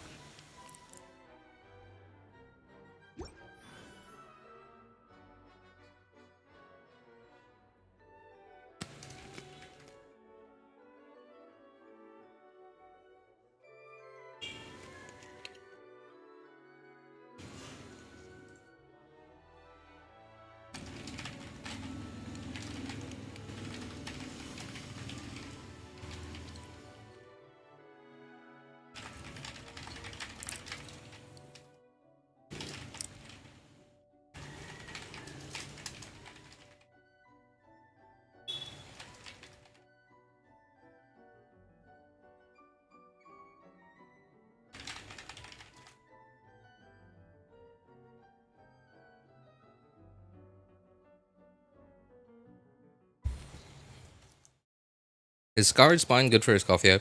It's okay. It's okay. It's not bad. It is one of her better weapons, but it's not amazing.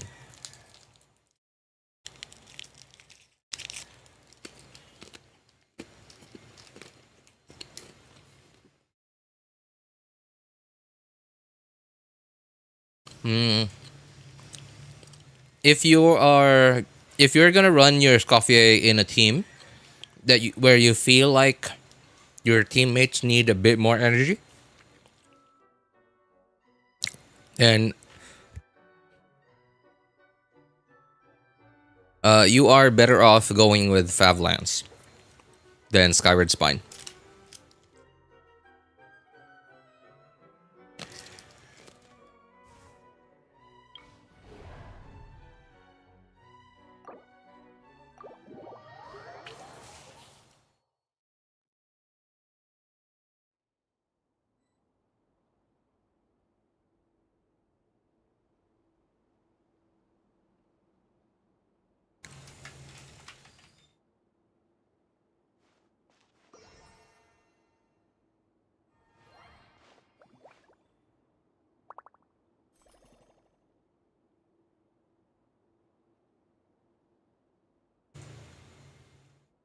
Oh wow,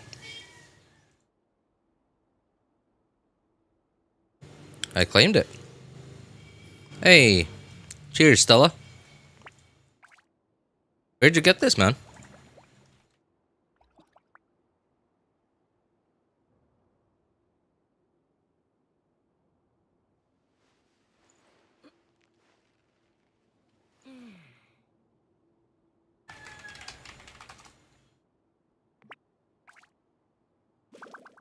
Your friend? Ah, I see, I see. Hey, cheers.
I want to save Newlet for any of these.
Hi, bro. How much ratio for Escoffier? Are you asking me what ratio she should have? Or what?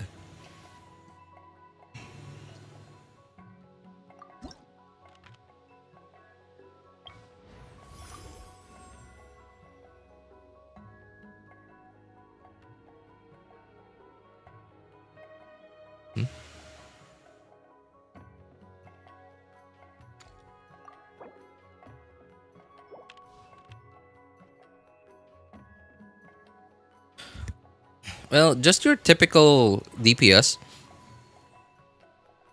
Because she has good enough numbers to justify spending resources to build her to do damage. Right, so just build her how you would any other damage dealer.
いいだろう。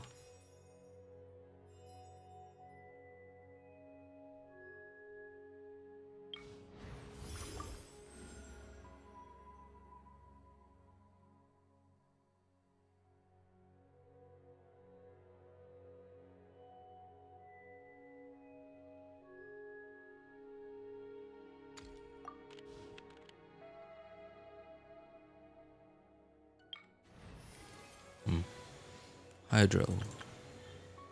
Cryo. Do I need cryo?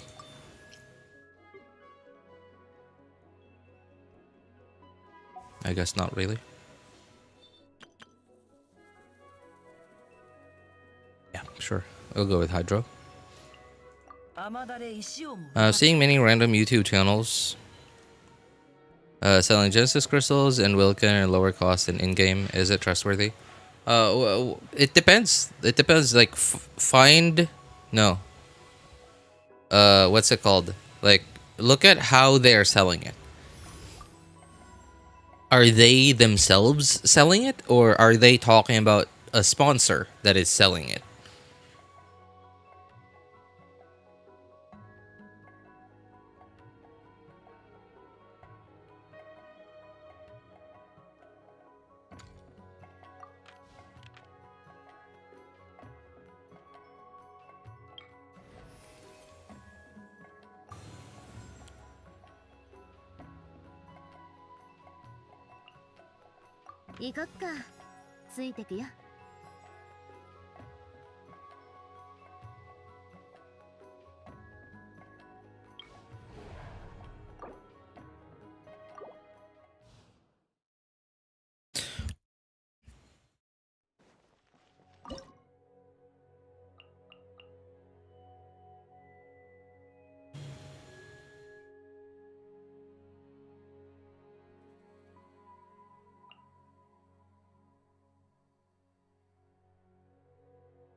Because it's a pretty big difference between, like, if the creator themselves is selling it, or like if they're talking about a sponsor that is selling it.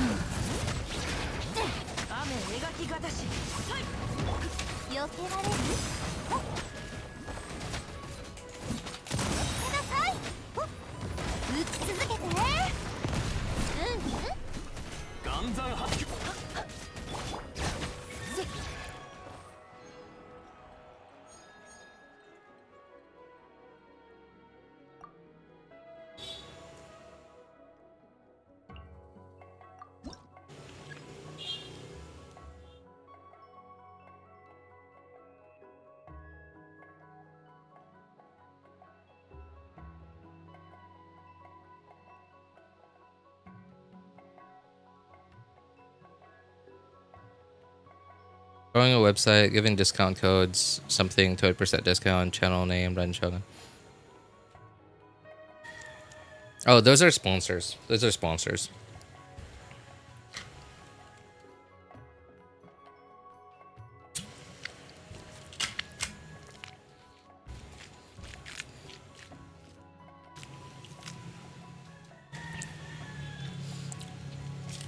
Honestly, I cannot say if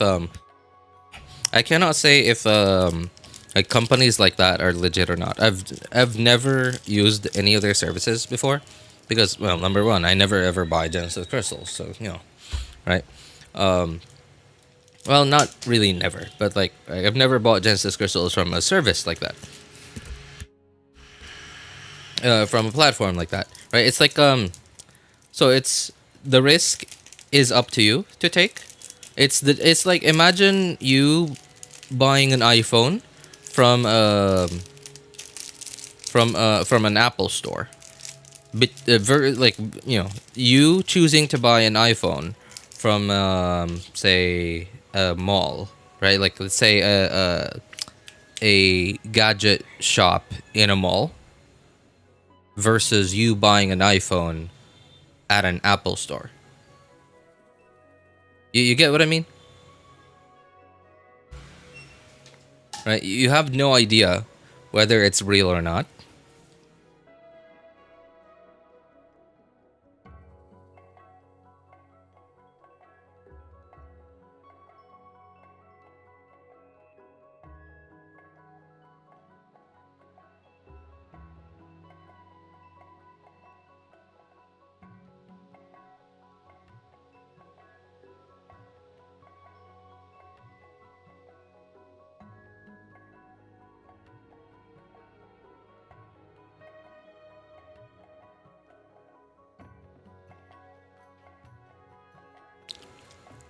I guess I guess this is a topic that's worth talking about.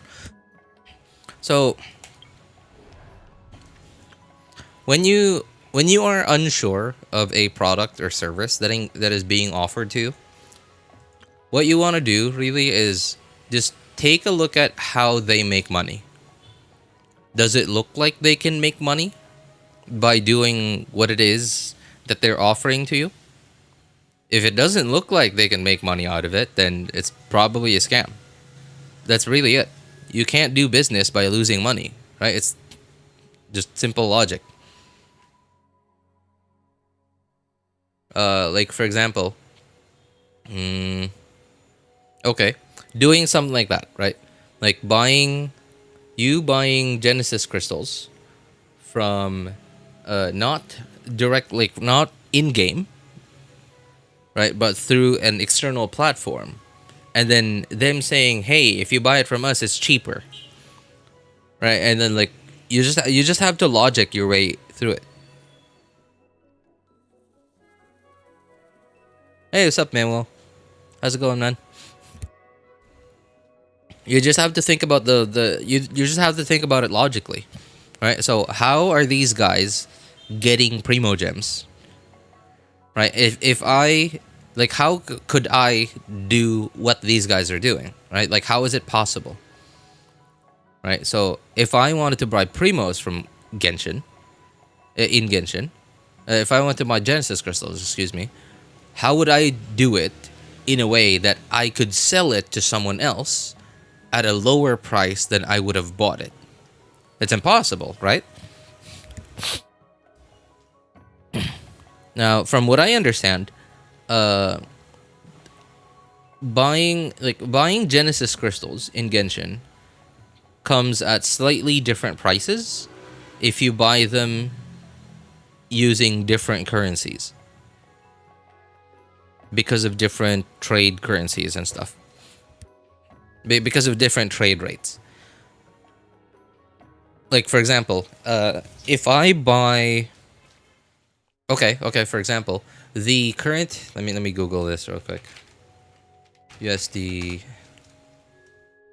Okay, so it says here, Google says that the trade rate between the US dollar and the Philippine peso is 55 1 US dollar to 55.76 Philippine pesos. But in the shop, right? If I look at, I don't want to exit Imaginarium Theater here. If I look at the shop and I buy from the from Hoyo's shop in game, the $100 Primo Gem pack, that is 5,500 Philippine pesos. So by that logic, it's cheaper.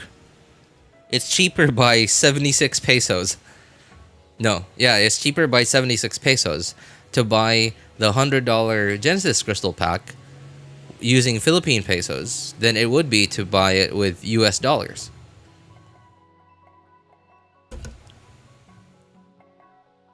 And there are other currencies that have a much like bigger discrepancy between their trade rates. And I'm assuming that this is what these platforms do. I'm assuming this is how these platforms make money off of selling Genesis crystals at a cheaper price than they actually are in the game. I don't know. I'm just guessing. I could be absolutely wrong. These things could absolutely be a scam. Who knows?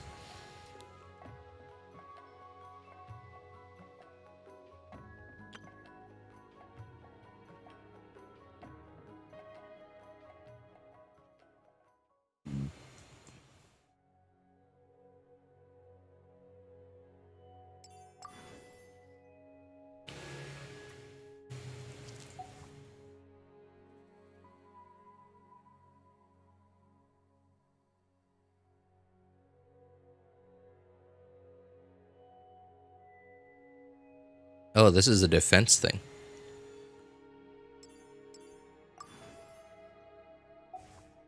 Oh, yikes. Okay. This is gonna be rough.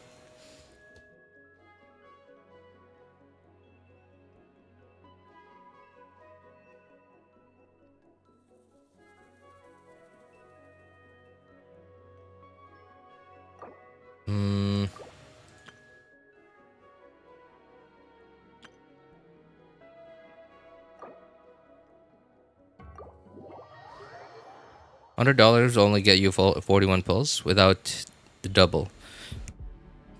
Somewhere around that, yeah. Oh yeah, that's right. So Luap, you weren't here earlier, but earlier I was talking about considering buying the battle pass again, just a total of 4 times. Because on my first account, I'd completely forgotten that I have 1 copy of Deathmatch, and I'm planning to give that to my Escoffier. And I might I might as well get it to R5, right? So because it's only like what 4 months of battle pass, right? And then I thought about it a little bit more. So how much would 4 months of battle pass, 4 months worth of battle pass, get me in Genesis crystals? So like battle pass is like $10, I think, about $10. Yeah, the battle pass is about $10. So $40 worth of Genesis crystals. I looked in the shop for like the closest amount I could find, and it didn't even give me a 10 pull. Well, I guess it did, but like, come on. $40.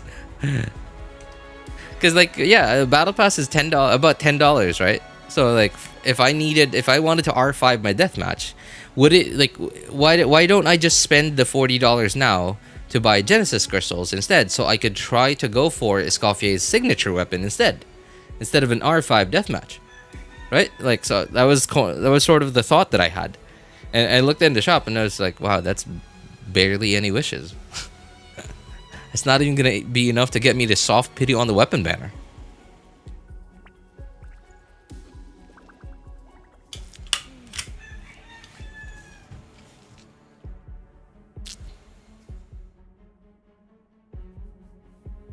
It's probably more than 10 pulls. It's probably, yeah, probably more than 10 pulls. Probably like somewhere between 10 and 18.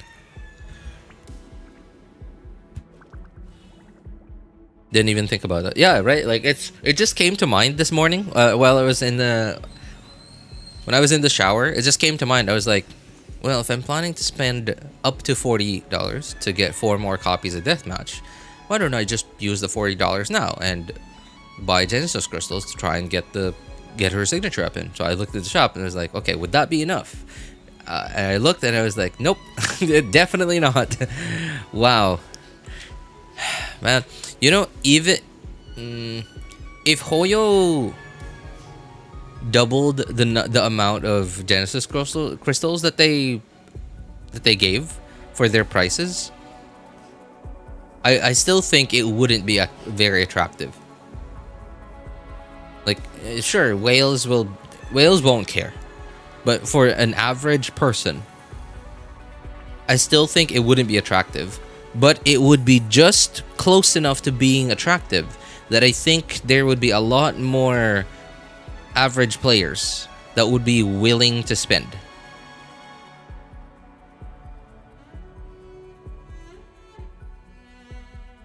Was there even new in BP? What do you mean new what?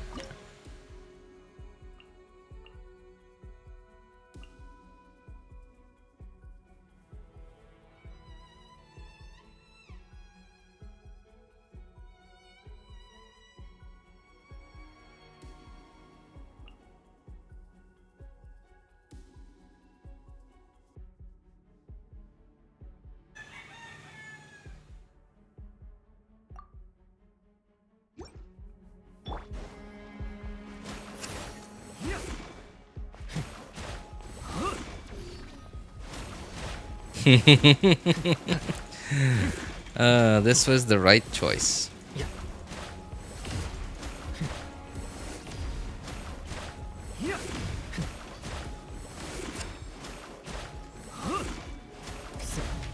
Oh, that hit me? Come on.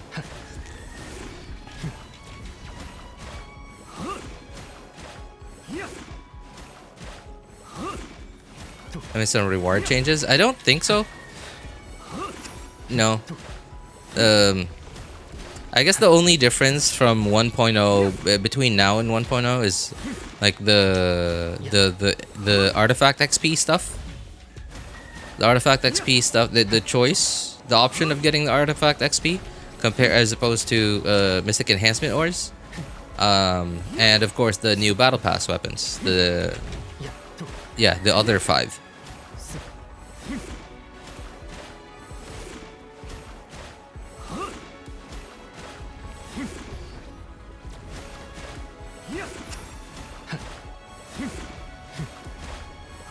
Oh, come on.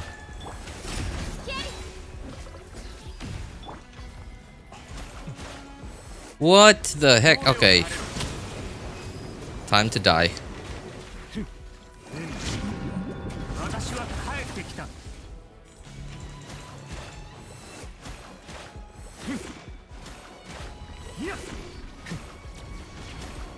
騒ぐな。いや。 There's a new Abyss mode? Not yet. Not yet, Doyoung, but there will be.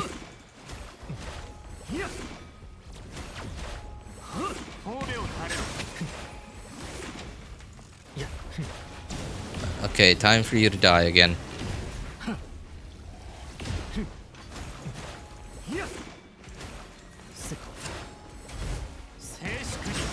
Oops.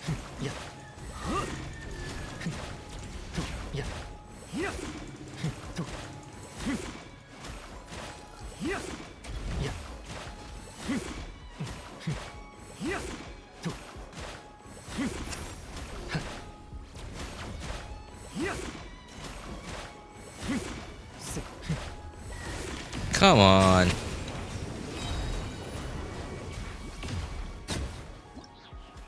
Okay. The spear? What spear? What's the weapon you want to get in the battle pass again? Deathmatch. Deathmatch. It's the pole arm. It's the no. How do I even describe it? It's the pole arm that gives you attack and defense percent.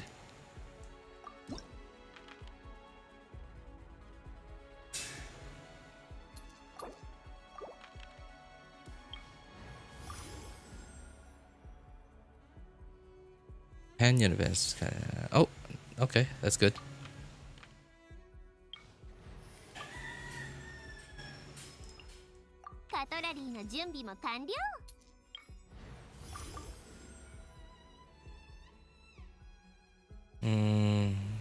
No.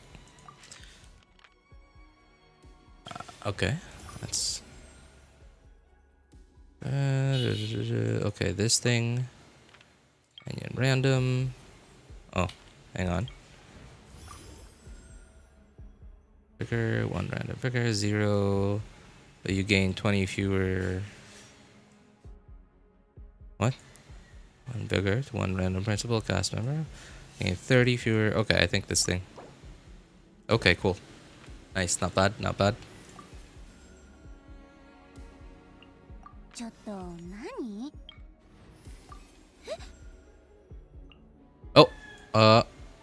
Oh, shoot. Okay. Do I even need crowd control? I also don't need electro. Okay.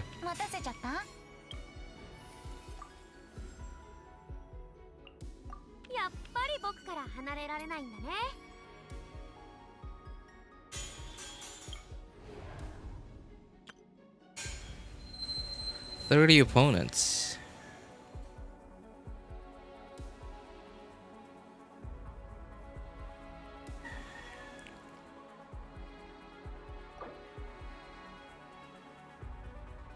The fork. I love that you call it the fork. You know, it actually, now that you mention that, it is actually pretty appropriate for Escoffier. You know, because like she has that whole fork tail thing. I remember getting it once just because it's a fork. What? So when you say, okay, getting it once just because it's a fork, that tells me you didn't know how good it was yet. So that tells me that this was like ages ago, wasn't it?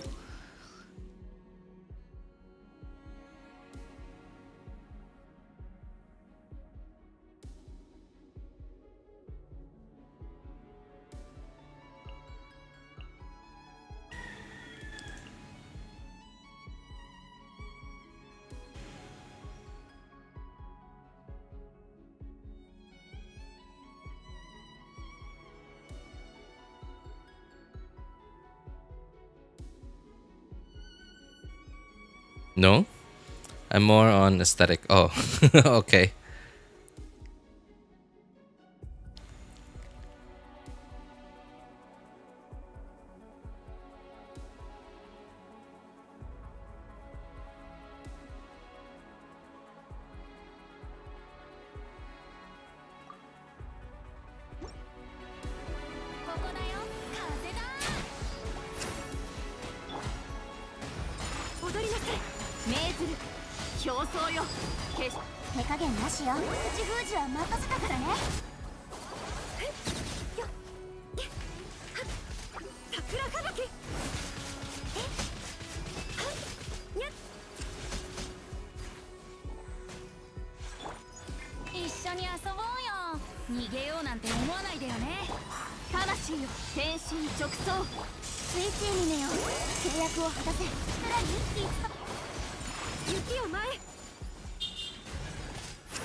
Oh man, I'm still barely at 10.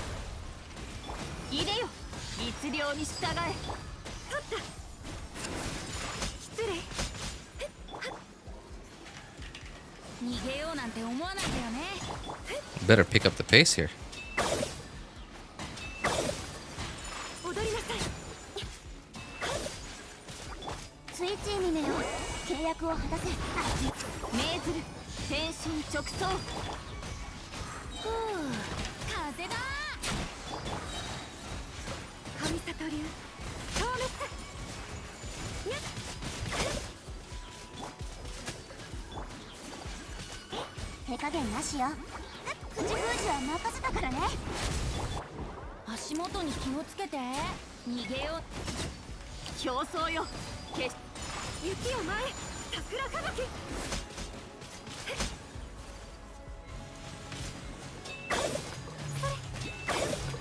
Oh man, just barely. Shoot, wow.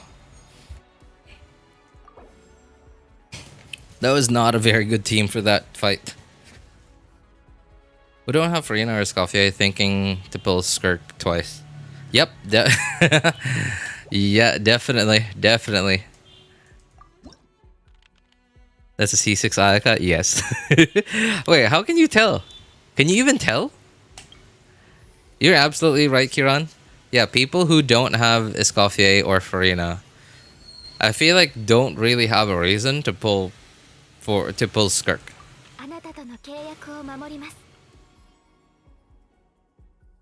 How can you tell it's C6 Ayaka?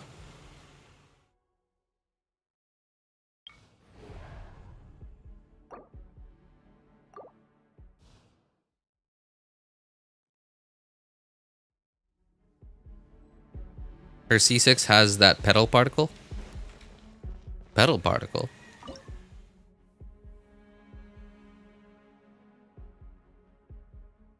When does it happen?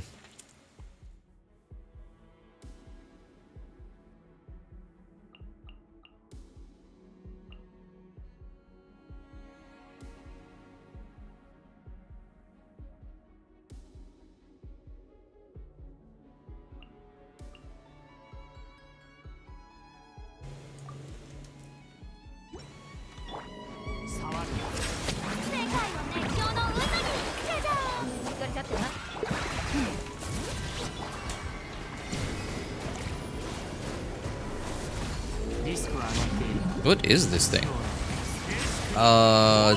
Is this a boss? A local legend? Like, what is this thing?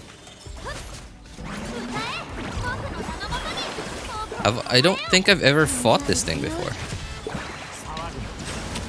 Honestly, I thought this was just a Wayob kind of thing.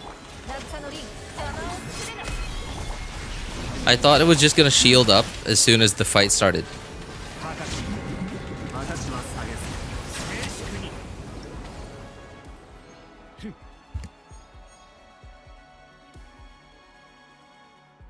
It's passive. Really wanted to have, but I'm dirt poor.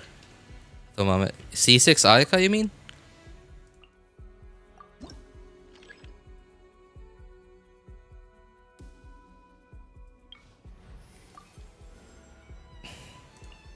You know, I don't think I'll ever be interested in C6ing any other. Any other. Hang on. What characters do we have at the moment? So what buffs should I get? Freeze. Crystallize.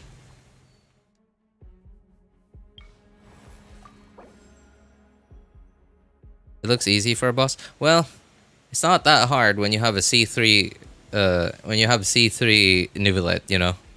I don't think any enemy is that hard with the C3 Nivelet. This is my friend's account, and oh my god.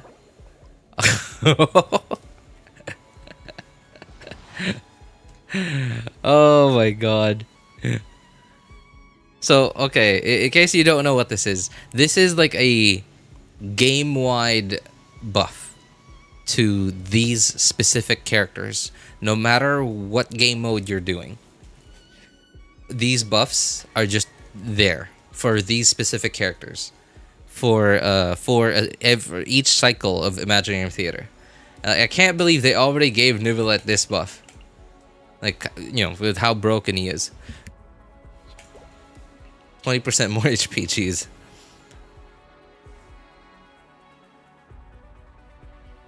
What is that? Oh, okay. It's those things.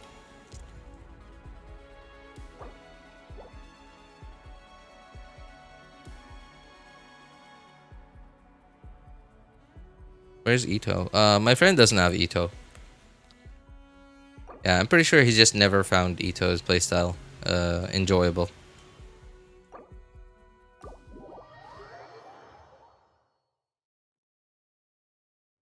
It's been so hot lately here. It's been so hot that my lips are just always dried out.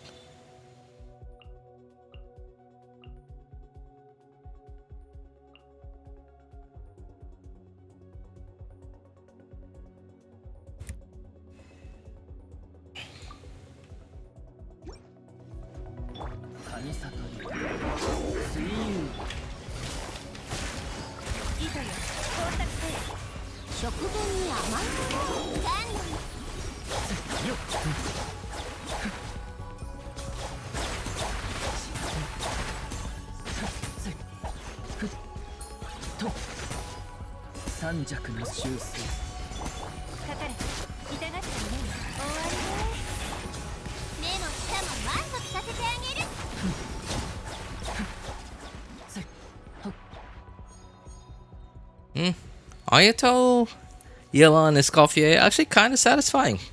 Kind of satisfying to play. The cooldowns don't line up very well, unfortunately, but it's not bad.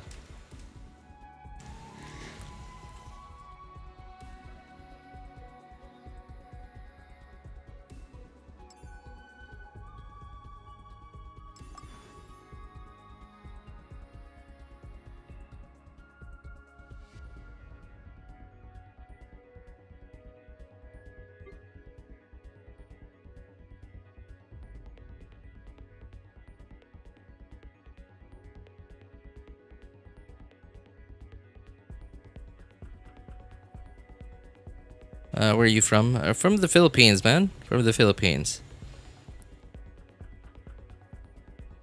Starting to get hot here as well. No more negative temps. Oh my god. No more negative temps. Hey, by the way, Luap, okay, question. Were you born there or did you migrate over there?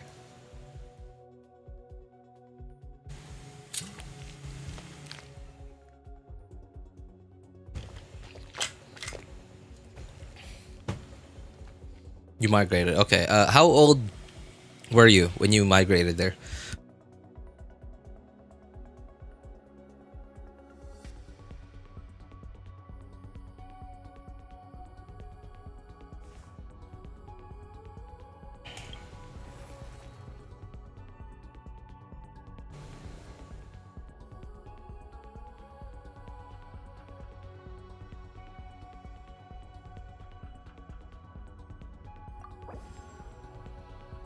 Minus 20. Okay, sorry. You confused me a little bit when you said so you obviously you mean like before you hit 20 years old, right? But the fact that you said minus 20 and we were just talking about negative temps, like the first thought that came to mind was like when you were like, okay, minus 20 degrees. It's like, wait, no, wait, huh? Oh, right. Oh, shoot. Okay. You confused me real good, man.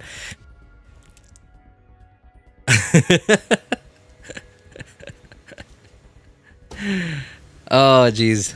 That was funny.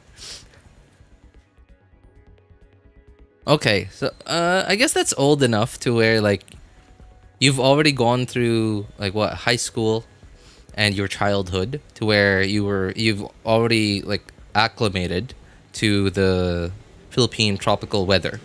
So how was it moving to a country with such a different climate? Like how did your first winter there at negative temperatures feel?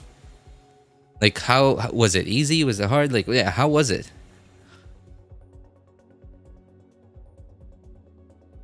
Because like I've never been in, well, okay, that's wrong. I was about to say I've never been in negative temperatures before, because I have gone to this like a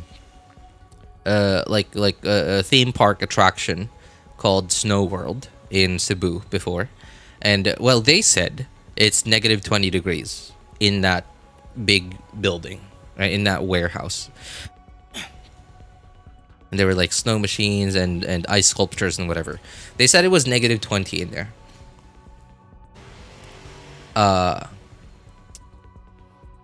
Now granted, I wasn't like fully like clothed for the occasion. They gave us jackets, but it was only our upper bodies. And like my nose, I don't think I could have stayed in there for like an hour. Yeah, because like my nose did not feel, I don't know like what would have happened. My nose felt really weird.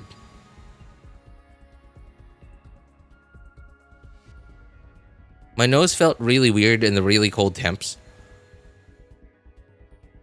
It was hard, but yeah, first impression or experience was so hyped. If I remember correctly, it was in the middle of the night when it started snowing, so I woke up my whole family. Okay. Also went to a place like that. Oh, really? Really? Oh, that's pretty cool. It's pretty cool.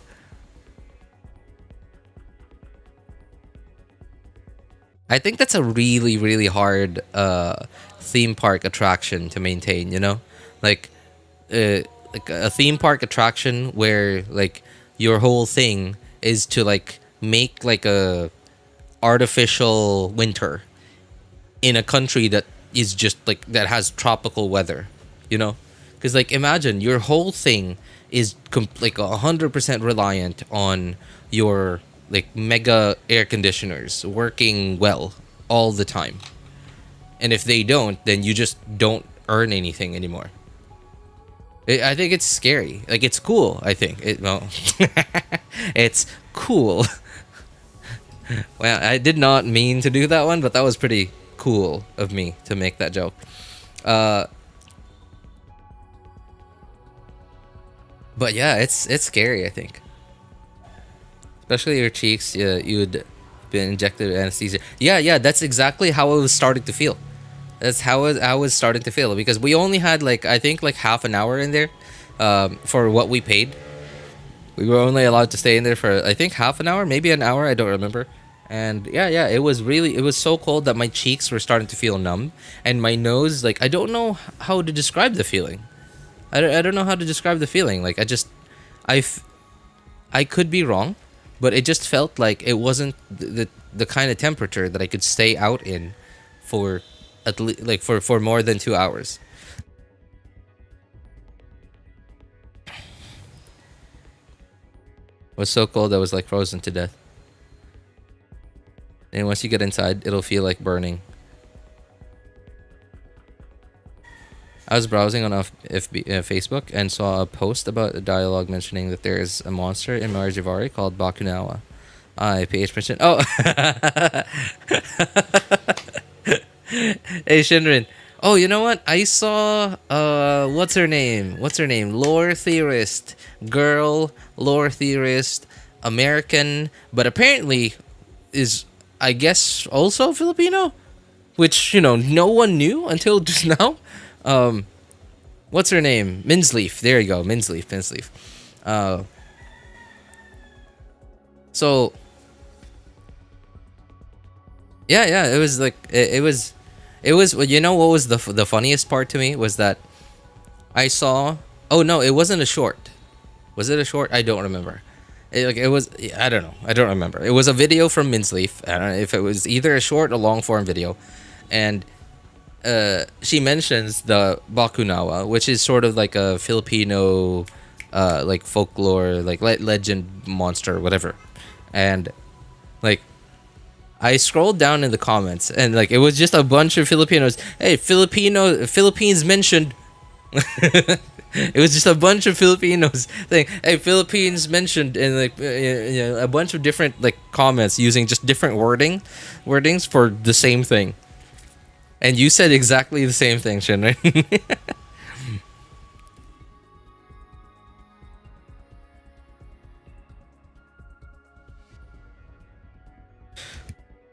But now I prefer tropical region than very cold most of the time. Oh man, yeah, cause like the one and only time I experienced that kind of cold temperature, I immediately realized like, oh wow, so I guess this is what it's like in really cold places. And then I'm feeling like I feel awful right now. Actually, it's a lot better today than it was yesterday.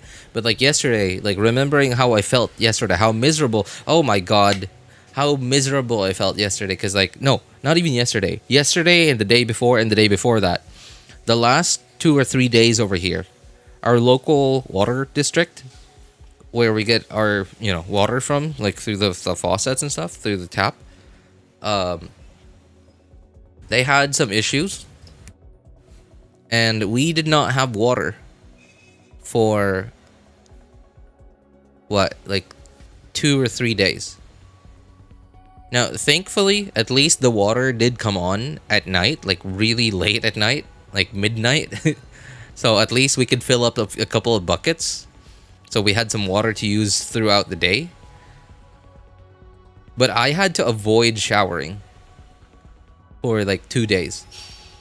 And it was 2 days in a row that I had to go out to do something important.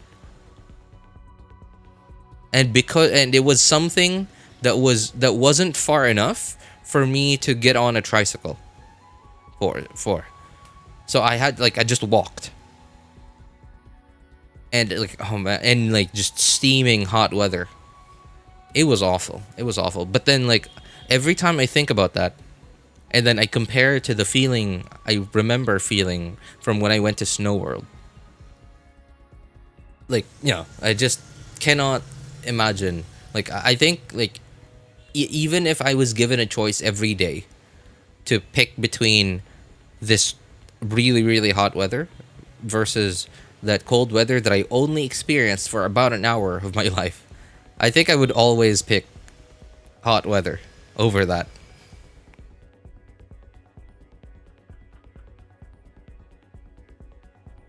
Heat in tropical region without electricity is worse. That is true. But hey, you know what? Hey, Batman. Something to think about. The cold in cold regions without electricity is way worse.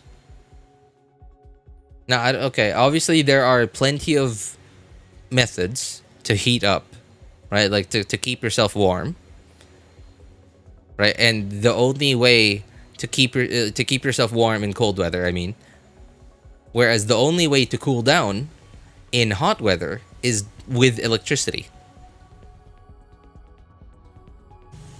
Right? So yes, sure, technically. But what if you, like, in whatever cold region you're in, you live in an apartment building that doesn't have where the apartments don't have fireplaces. And they just rely on some kind of like electric heating thing.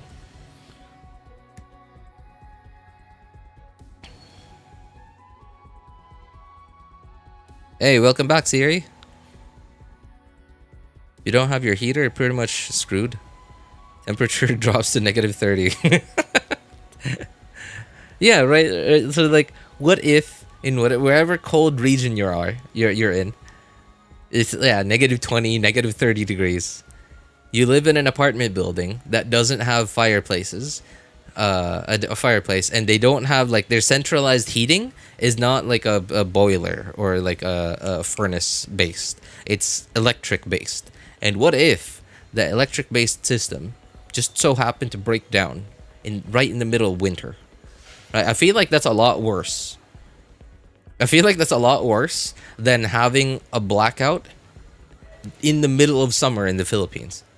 Because like that's actually deadly. I mean, obviously, like searing heat can also be deadly, right? Like the risk of heat stroke gets like it gets really really high. I don't, but I still feel like the cold is like way more dangerous. Hey, what's up, Yunji? How's it going, man? What's up with your name? What? I don't know. Did it look like that before? I feel like it looked different. I don't know. I could be wrong. Good to see you again, man. How you been? From Sweden, so I understand some here in the Netherlands. But now it's summer, so it can be hot. Heat stroke versus frostbite. Yeah. Oh jeez, what a choice, huh? What a choice. Would you rather die via heat stroke or frostbite? Right, where you die, like you slowly lose one toe and one finger at a time until you just die of the cold, right? Like, or would you just rather die through just heat stroke, like that?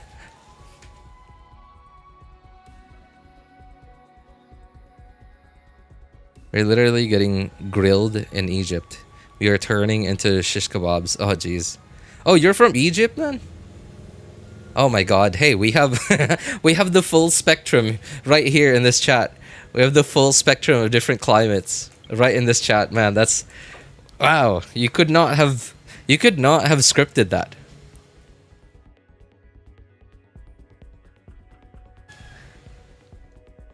Lights are cutting off. Well, is that Yunji, is that because of so like extreme heat? I'm assuming. Wait, where does Egypt even get its power from? Does part of Egypt get its power from hydroelectric dams?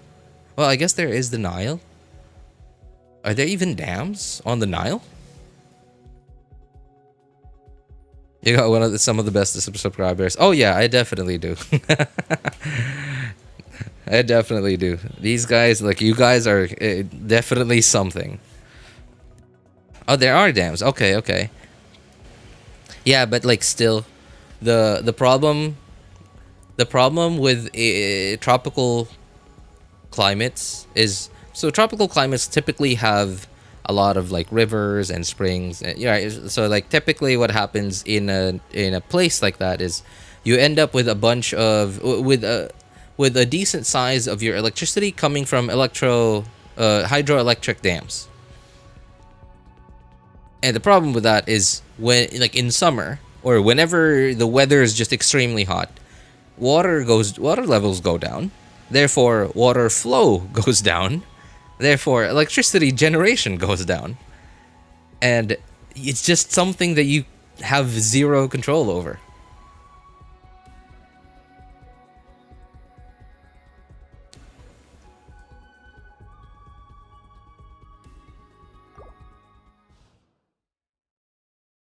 I had to go into a building to wait for 30 minutes to have my fingers moving normally. Oh, jeez. Ooh. Oh, man. I cannot imagine being in weather like that. Because, like, here, when it's really, really hot, but, like, let's say I'm outside. I'm outside, and, like, I'm thinking, like, okay, well, I have work in a couple of minutes, so I really have to get home now. It's really hot outside. I'm not forced to have to wait in the shade inside a building for a couple of minutes before I can get out. I can just brute force my way through and go home, right? Because I'm gonna be late for work. But if it's like frostbite, if I brute force my way through, I'm gonna lose a finger before I get home.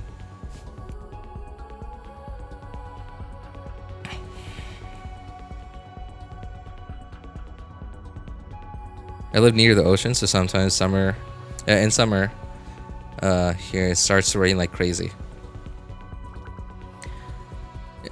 You know, like living near the ocean isn't so bad. The only bad part about it is like the high humidity. The humidity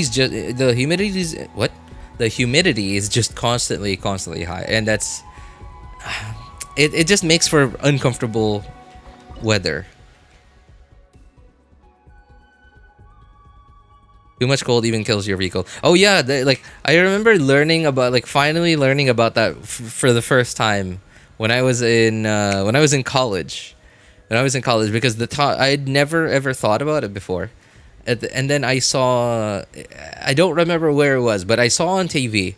I think it was like a short documentary of something. I don't remember, but it mentioned the fuel in the tank is frozen because it gets too cold in whatever place that was. I think it was Russia. Oh, no, it was a short documentary about World War II. Yeah, it was a short documentary about World War II, and how Germany, like, they thought that they could take over Russia quickly enough before winter set in, but they didn't. And then Hitler was like, keep going. And then like his men were saying, but our fuel is literally freezing in our vehicles. And then he just kept saying, keep going. And it was like, wait, fuel. Oh shoot, that's a thing.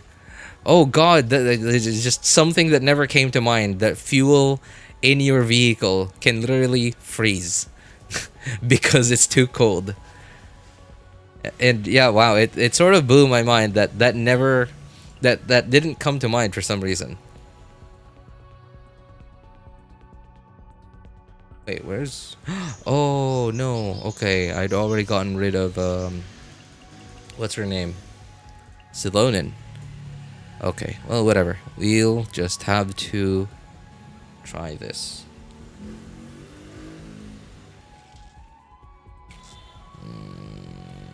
Yeah, I guess this is okay.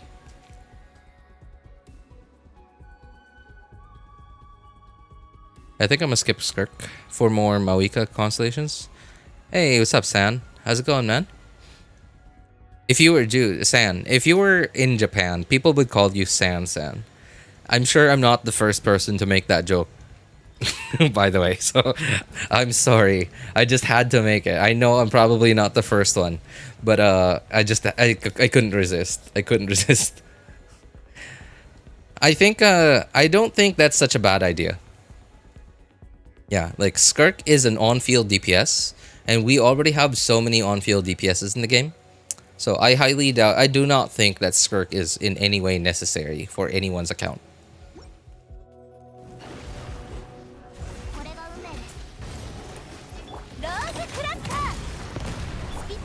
Where's the thing? Where the heck are you going?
Yeah, you probably aren't the first one. people out there even call me San-chan. Oh, that's cute. At least that one's cute, San-chan. But like San-san is eh. Mona DPS? Oh no, definitely not. Genshin, some bored Genshin content creators have probably done that, but no, not me. Friends are traveling to Harajuku. Harajuku, that sounds like a place in Japan? Is it? I needed a good DPS. My main DPS is Gaming. Oh, you know, Gaming is not bad. Have you, dude, Batman, have you seen DHCWSP's like several like last few videos like on his channel of him like 4-star only runs of Abyss?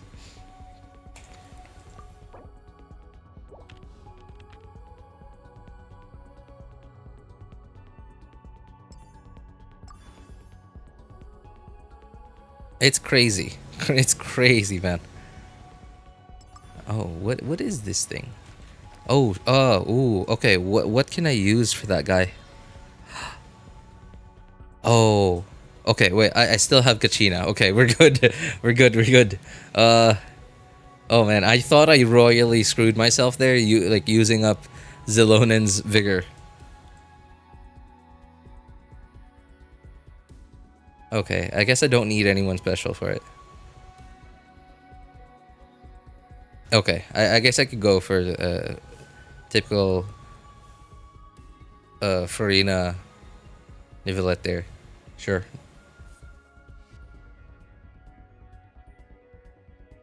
Okay, so for now, you, and you. Okay, sure. So, freeze. Sure, there we go.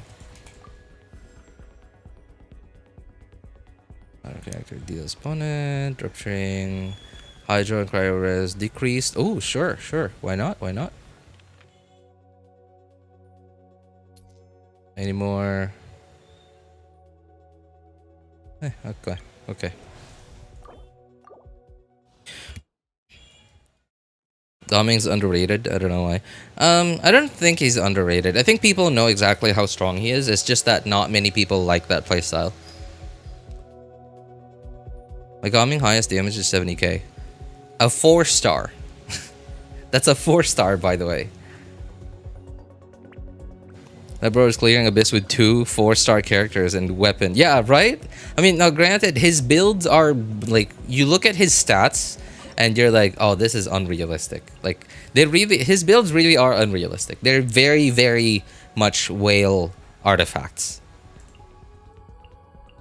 But the fact that he can clear them, and like he's not even clearing them with a full team, it's just 2 or 3 characters, right? And if he could do that without even a full team, like I guess like you could take away his whale artifacts and give him like normal person artifacts, and then like put in a full team there, and then yeah, there you go. And he's doing it on a phone. Yeah, that's right. Actually, he does it on mobile too.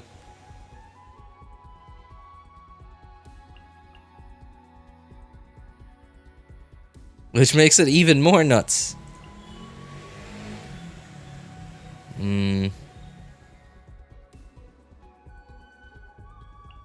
Yeah, sure.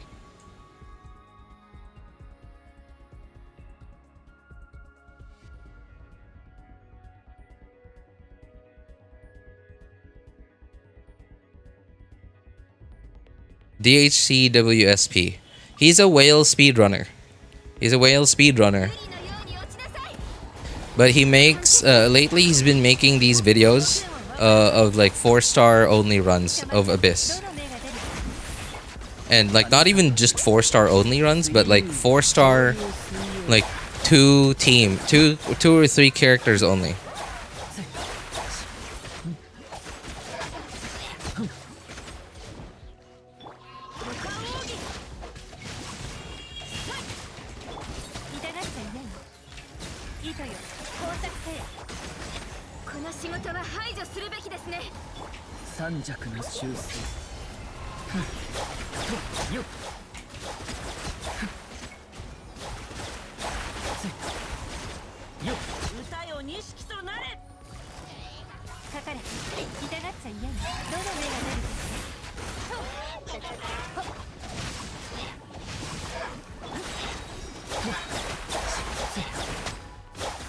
Oops, not you.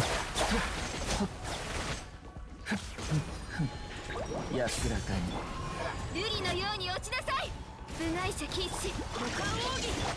かかる。痛がったよね。 What? Oh, I lost a star. Okay, whatever.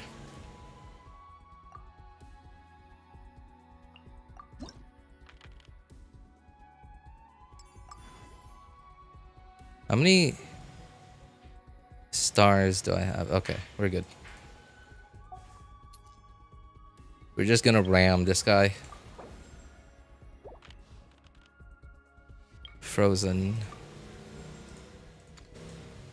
Hydro deals cryo. Yeah, I guess this one.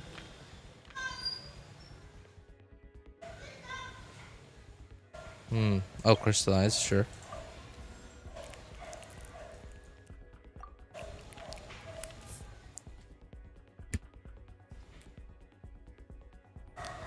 After playing Mawika, every DPS just feels bland. I guess you mean bland and weak. Even Arla feels weak now. Barely use Arla now. Mav is my all-time DPS for now. Gotta go. Bye chat. Bye RJ. Oh, okay. Bye Yunji. Thanks for hanging out with us, man. Take care. Take care. Some characters are built different. Well, yeah, I mean, like, she is an Archon after all, so it's not surprising. But it is extremely disappointing that her Mawika's best team does like so much more damage than her second best team. Her like Mawika's second best team just feels like every other okay DPS, right? Like just feels like every other like decent DPS, but like her best team, right? Just go one rank above that. If you have every piece that she needs for the team, like you have Sitlali, you have like what's her name? Shoot, I keep forgetting her name. Yansan, there you go. Yansan, Zelonin. Right, you have those exact characters, and you're golden.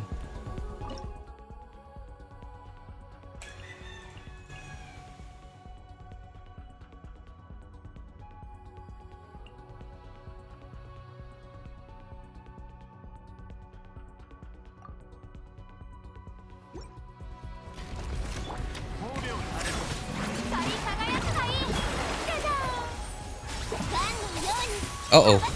Uh-oh.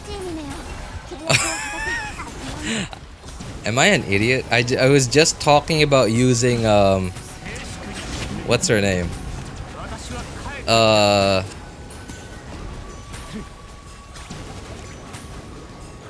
Kachina. To climb the stone pillars. I guess it worked out because I didn't need to. I guess it worked out because I didn't need to, but I was just talking about how I almost screwed myself because I accidentally used up Zelonin's vigor and didn't save her for the last boss. And thankfully I had Kachina, and then like I just immediately made a team without Kachina in it. Thankfully I didn't need to. That was close. That boss HP level? I don't know really.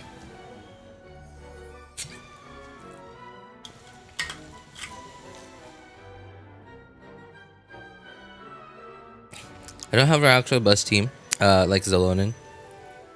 But yeah, Zelonin is replaceable with Kazuha, but Sitlali is necessary for Mawika. Yeah, right. I mean, like, technically, yeah, you're right. Zelonin is not irreplaceable. But having Zelonin is so much better, because like especially if you have C0 Mawika, because Zelonin and Mawika, just the two of them, no Sitlali, is just using their skills is already enough to get you just over, not just barely over, but just a little bit over like the amount of fighting spirit that you need to burst on Mawika, right? So just using the two of their skills. Right, and not having Zelonin is, and same thing with Mawika Sitlali, but having Mawika Sitlali Zelonin is like guaranteed every time max fighting spirit.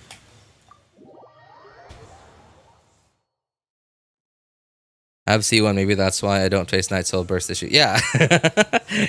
You think? Yes. C1 will do that.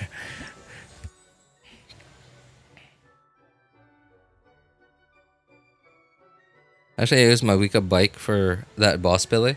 Oh yeah, you could do that too as well. Yeah, you could do that too.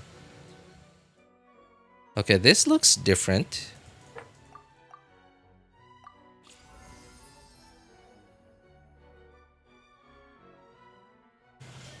Did it always look like that? I feel like it didn't look like that before. Okay, you know, I was really confused. I thought I thought that had already come out. You know, where we get like more, we get bonus rewards for having like X amount of stars. That was actually why I was trying so hard to get stars. Otherwise, I actually do not care about stars in Imaginarium Theater. Okay, I've gotten real confused because I hear so much. I can't, like, it's getting so hard to avoid people talking about leaks and yeah, leaks recently, that I'm getting confused as to what is officially out and what is still rumor and leaks. I really thought that the rewards thing for getting a certain number of stars in Imaginarium Theater had already come out.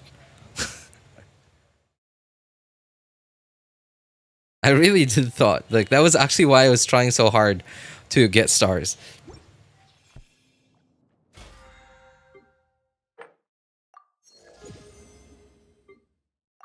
Oops.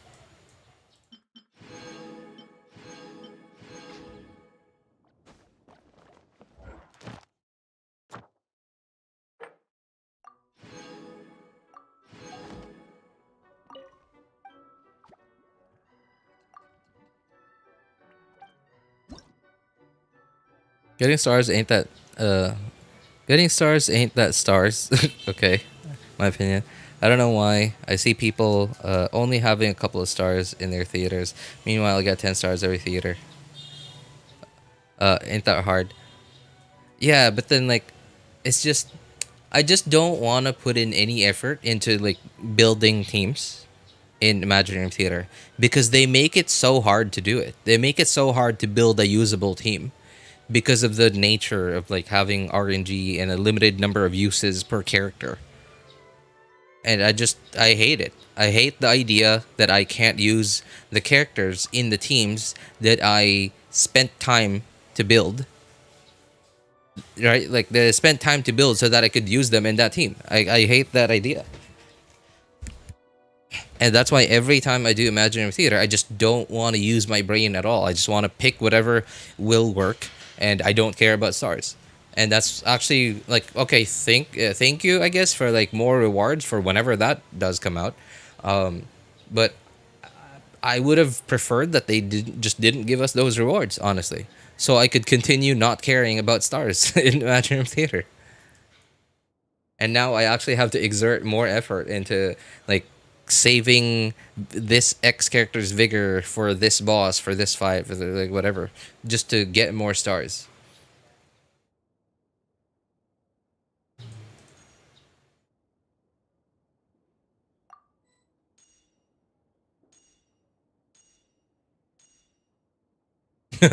Okay, that's silly.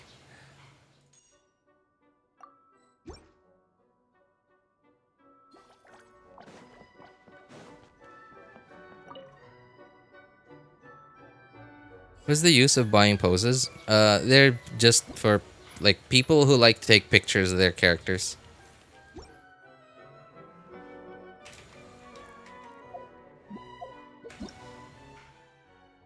Oh yeah, that's right. That's right. Stella shared some a Primo Gem code earlier in case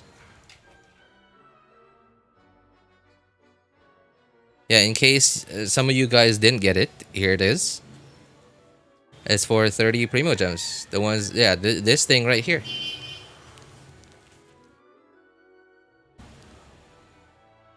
Forwarded on our Discord. Hey, appreciate it. Cheers, Stella. Thank you.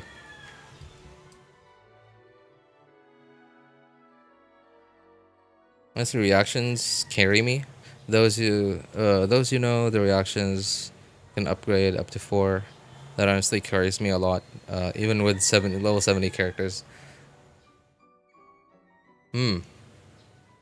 You know, I never thought about that actually. Yeah, I never really paid attention to how much damage those things do.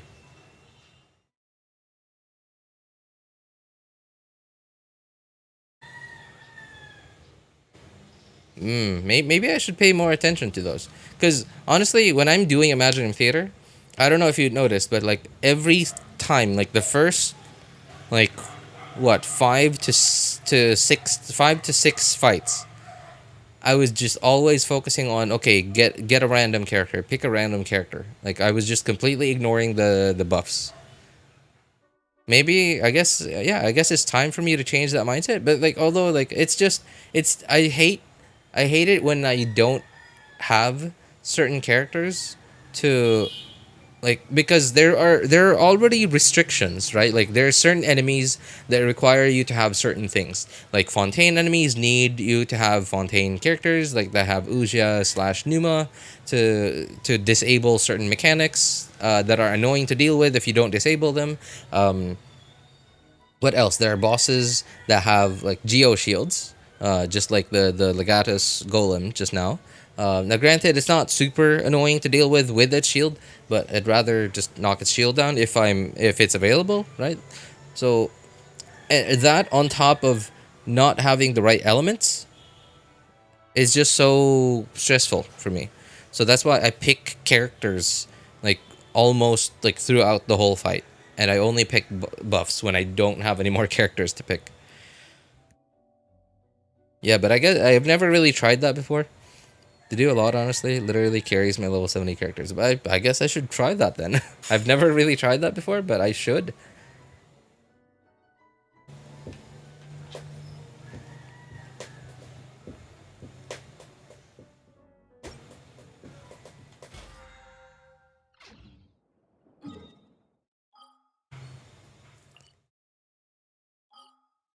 Oops.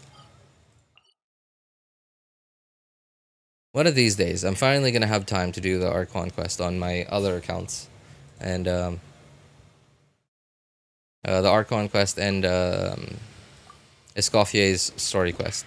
Still haven't. Still haven't had the time. Haven't even.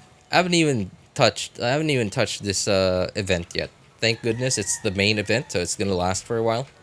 But yeah. Archon quest is a prank. It's got a lot of lore in it though. It's got a lot of lore in it apparently. The ending, like the ending of the final cutscene, was pretty. Like man, it gave me chills. Gave me chills seeing the human Dory.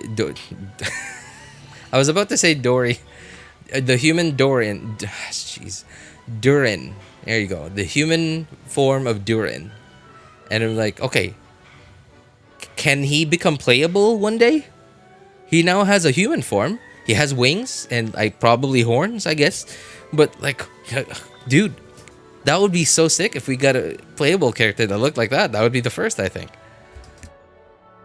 Well, technically, Ganyu has horns, so he wouldn't be the first that has horns.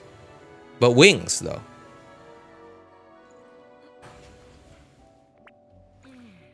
By the way, do you review characters? I do, but like I give a very review. I give a very review. I really only like when I what I do, like when people ask for a review, at least this is how I do it. When I look at their characters and I could see whoever character they ask for a review for, I could see that they look pretty good, like either end game free to play build, or no, I mean, sorry, excuse me, really good end game free to play build, or what looks like a whale build. Like I immediately obviously I don't have a webcam on, but like I immediately roll my eyes. I immediately roll my eyes. In fact, I don't even show it on the screen. I only show it on the screen if it looks like it's someone who needs help. I immediately roll my eyes because like and I know it's probably terrible of me to be like this, but I am a cynic. Like, I am very, very cynical. I almost always expect and see the worst in everyone. And that includes myself. That includes myself too. I'm very cynical. So when I see someone who says, "Hey, review my character," and then I look at it on Enka and I look at it and I'm like, "Okay, well, you clearly know what you're doing, and this is clearly good." Like anyone, like any Genshin player who knows what they're doing will immediately say, like, "Okay, hey, this is pretty good. This is actually really good." Like if I see a character like that, I immediately roll my eyes and think like, okay, this guy just wants me to this guy just wants me to fondle his cojones, you know what I mean? This guy just wants me to stroke him to make him feel good, because like, just obviously I'm a tiny streamer. Like what? There's like 9 people in chat right now. There's probably like what 2 or 3 of you. Yeah, there's been 2, 3, or 4 of you just chatting actively last like hour, 2 hours, and like 7 other people that are just like lurking and not really saying anything. So it's not gonna be like the biggest ego booster, but it's still an ego boost.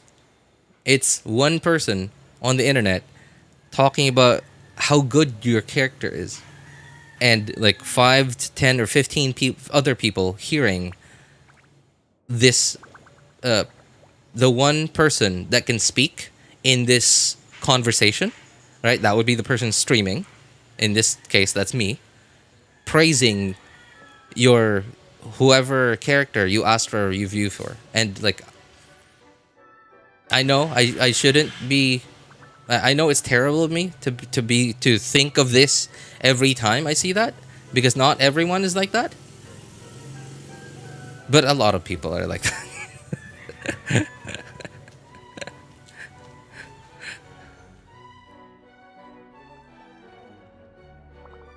Ayo. I really should come up with a better word than stroke. But it's really the only way I can visualize it, Honestly, I wouldn't have done Escoffier story quest, but when we get around 60 primos extra for a limited time, yeah, I have to do it. Yeah, and it doesn't take that long either. It's not, and the cutscenes have the pre-rendered cutscenes. The last like several patches have been getting better. They've been getting like sillier and just a lot more animated, a lot more entertaining. Like some of the mini games that they force you to play in the character quests, I'm like, could I not, please? I'd rather not, but yeah. Hey, it's free rewards, I guess. So can you review mine? Maybe not today, man. Maybe not today. I got work in 15 minutes from now, and I don't know if you've noticed, but I'm a bit of a yapper. A bit of a yapper. So if I see something interesting, I'm gonna spend the next 45 minutes of my time yapping about it.